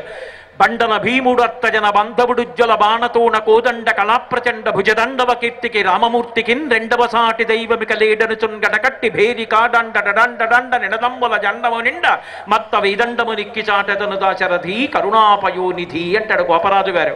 యుద్ధం వస్తే రామచంద్రమూర్తి యొక్క భుజములు తాండవం చేస్తాయి. అటువంటి రాముడురా, అటువంటి రాముడితో నువ్వు యుద్ధం చేయగలవా? ఒక్కనాటికి చెయ్యలేవు. అటువంటి రాముడు కరదూషణాదుల 14,000 వరిసమరే అమ్మహాధనుర్ధరుణకిగ్గాచరించి హరిహర బ్రహ్మశక్రాదులైన అతని భయత నిర్ఘాత సంఘాత పాత శాత బాణ ఘాత హతులు కాక బ్రతుకగలరే. రాముడి వరకెందుకురా? తురగశ్చందన మత్తవారణ భట స్తోమంబుతో కూడా నీపురి భస్మంబుగా కాల్చి సైనిక సుహృత్ మిత్రాని జిశ్రేని నెత్తురు క్రక్కన్ పడగృత్తి చంపి మరి మృత్యుక్రూరతన్ పట్టి నీ శిరములు త్రుంపక నేనే చాలు జయశ్రీ లబ్ధి వర్ధిల్లగన్. ఏమనుకుంటున్నావో రావణ? నా తొడల బలం చేత, నా పిడికిళ్ల బలం చేత, నా గోళ్ల బలం చేత నీ కోట్ల రాక్షసుల్ని మర్దించి చంపేస్తాను. నెత్తురు కక్కేటట్టుగా గుద్దేస్తాను. నీ 10 తలలు గిల్లేస్తాను. నన్ను ఆపగలిగిన వాడు లేడు. రామచంద్రమూర్తి ప్రతిజ్ఞ చేశాడు కాబట్టి నిన్ను వదిలిపెడుతున్నాను. ఏమనుకుంటున్నావో? సీతమ్మ అంటే ఎవరనుకుంటున్నావు? నీ కంఠర్పిత కలపాశము శిరో నిర్ఘాత పాతంబు లోకసంచయ కలరాత్రి గళబద్ధోదగ్ర కాలాహి కన్యాకారాగత మృత్యువున్ జనక కన్యన్వేగ నొప్పించి లోకైకత్రాణుని రామునింకనుమునీకా బుద్ధి కాకుండినన్ సీతారాముల కోప స్ఫీతానల శిఖలు కలయ బీర్చుచ లంకా భూతవ్రాతము భస్మీభూతముగా చేయుననుడు పొడమిన కిన్కన్. ఏమనుకుంటున్నావో ఆవిడ నీ తల మీద పడుతున్న పిడుగు, నువ్వు తింటున్న విషం, నీ కంఠానికి చుట్టుకున్న నాగుపం, నిన్ను చంపడానికి వచ్చినటువంటి మృత్యుదేవత.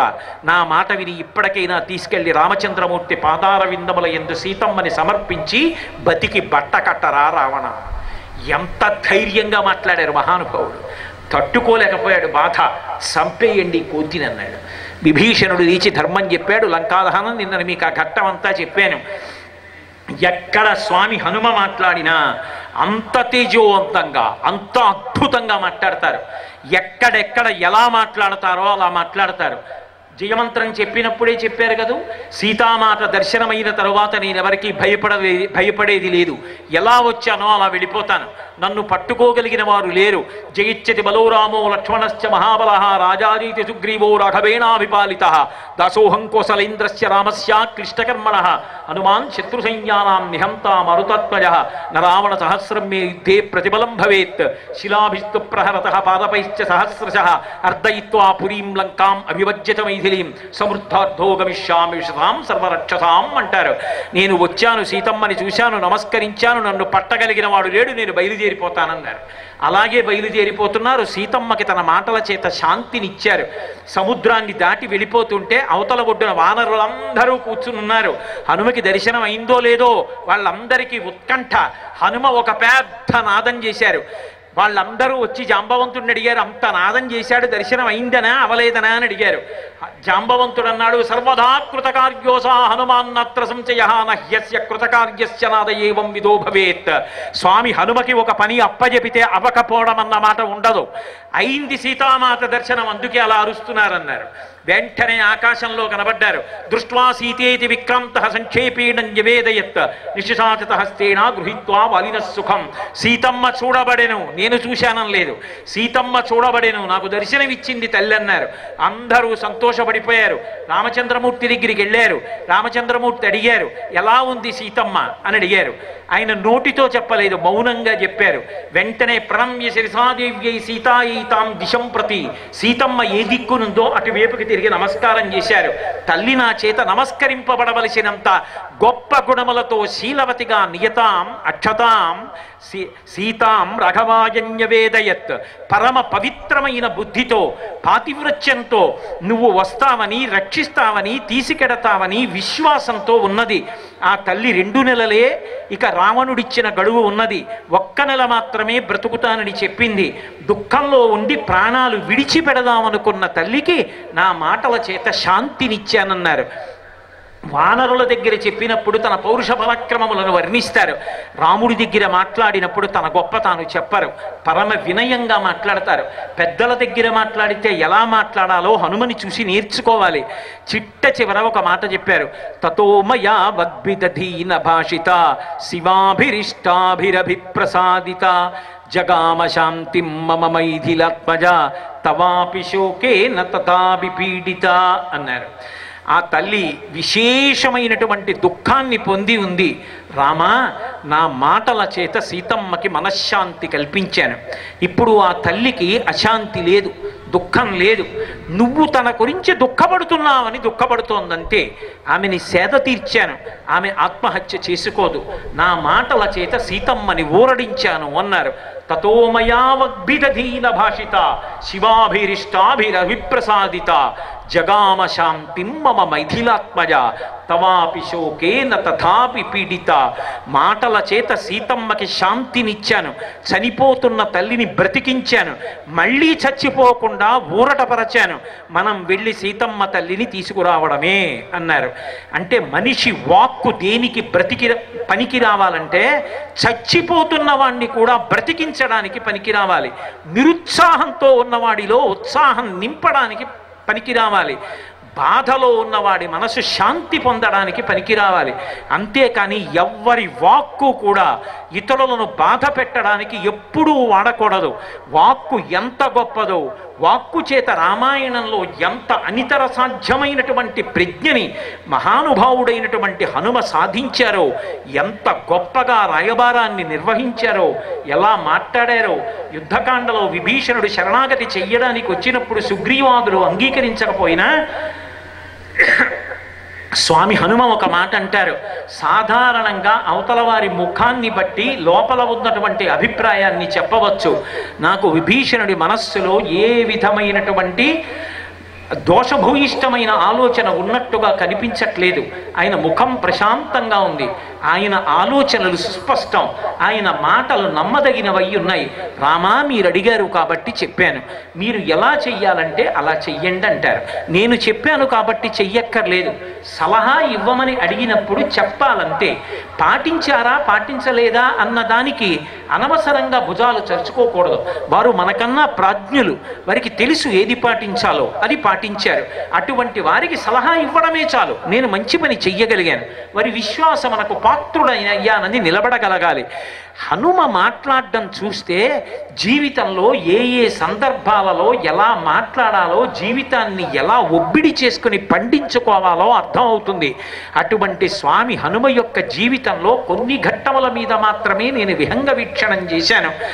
ఉదయం వేళ ప్రవచనం అంటే సాధారణంగా ఏదో ఓ గదిలోనో, ఓ కళ్యాణ మంటపంలోనో ఓ 100 మందో 150 మందో కూర్చుంటారు. అవతల చూస్తే బాలార్క ప్రేతధూమశ్చ అని బాలార్క బింబం ప్రకాశిస్తోంది. అవతల చూస్తే ఎండ, మీ అందరూ పైత్యపెండలో కూర్చున్నారు. నాకేం పోయింది, హాయిగా నీడలో ఆచ్ఛాదన కింద కూర్చున్నాను. అయినా రామచంద్రమూర్తి పెట్టిన అగ్ని పరీక్షకి మీరు తట్టుకున్నారు.